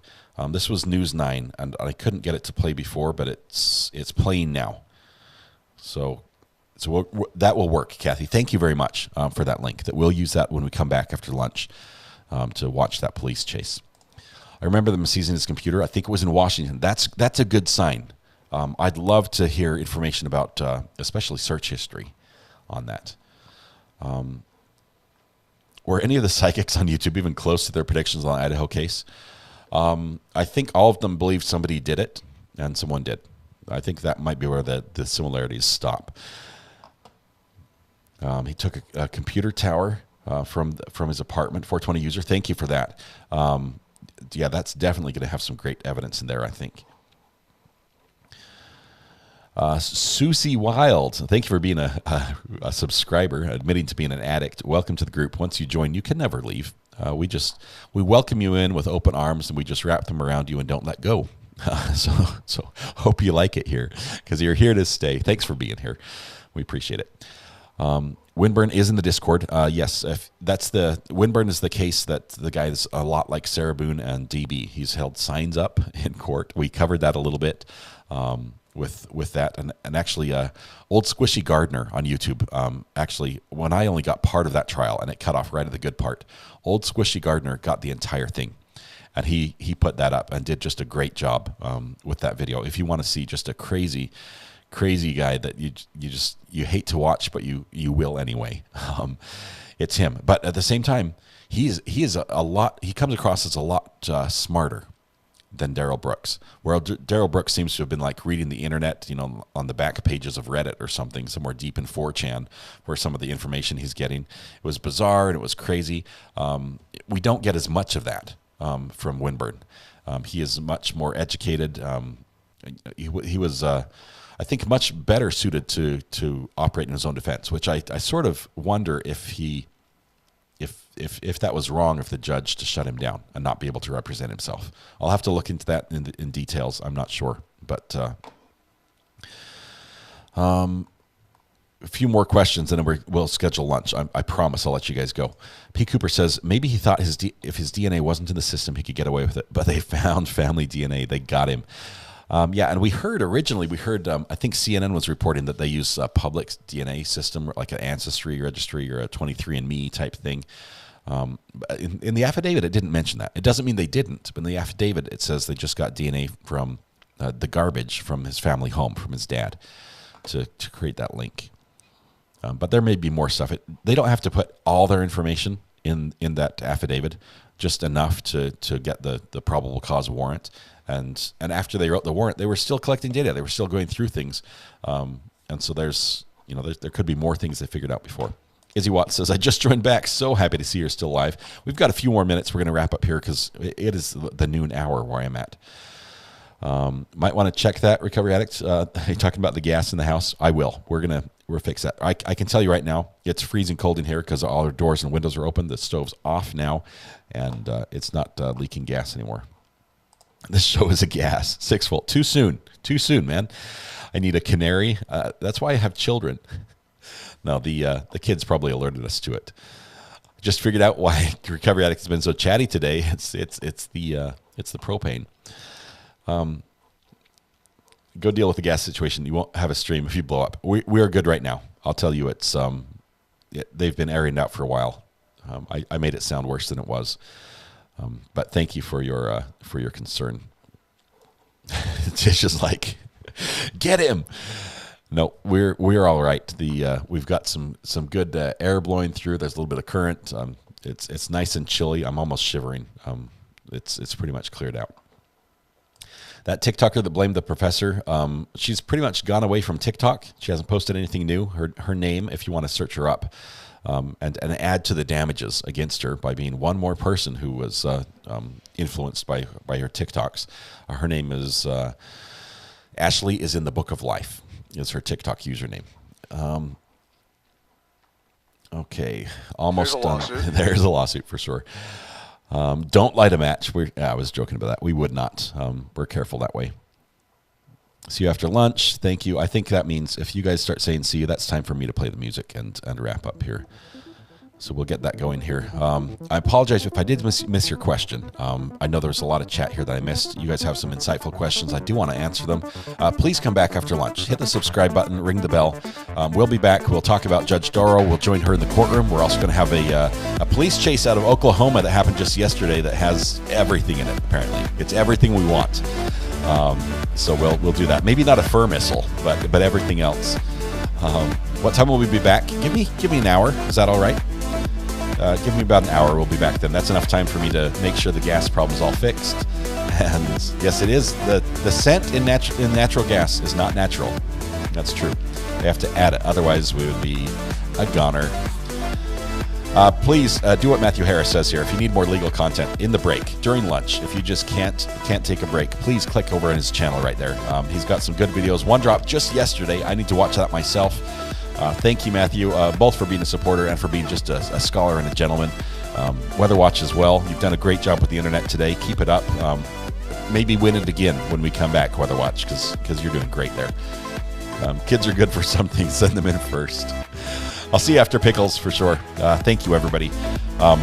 Now here comes the real moment. We might have a hot mic moment where I have to literally pull the plug to get my feed to stop because things aren't working the way they should be. I'm going to go ahead and Mrs. R.A. give us a thumbs up. There's no problems here. The gas problem is resolved. Let's see if this will work here. We'll try to turn things off. No, I'm still on screen. I can't switch. Okay, I'm going to have to pull the plug. Hard drop here. I'm dropping the phone in the water. We'll see you guys after lunch. All right, bye.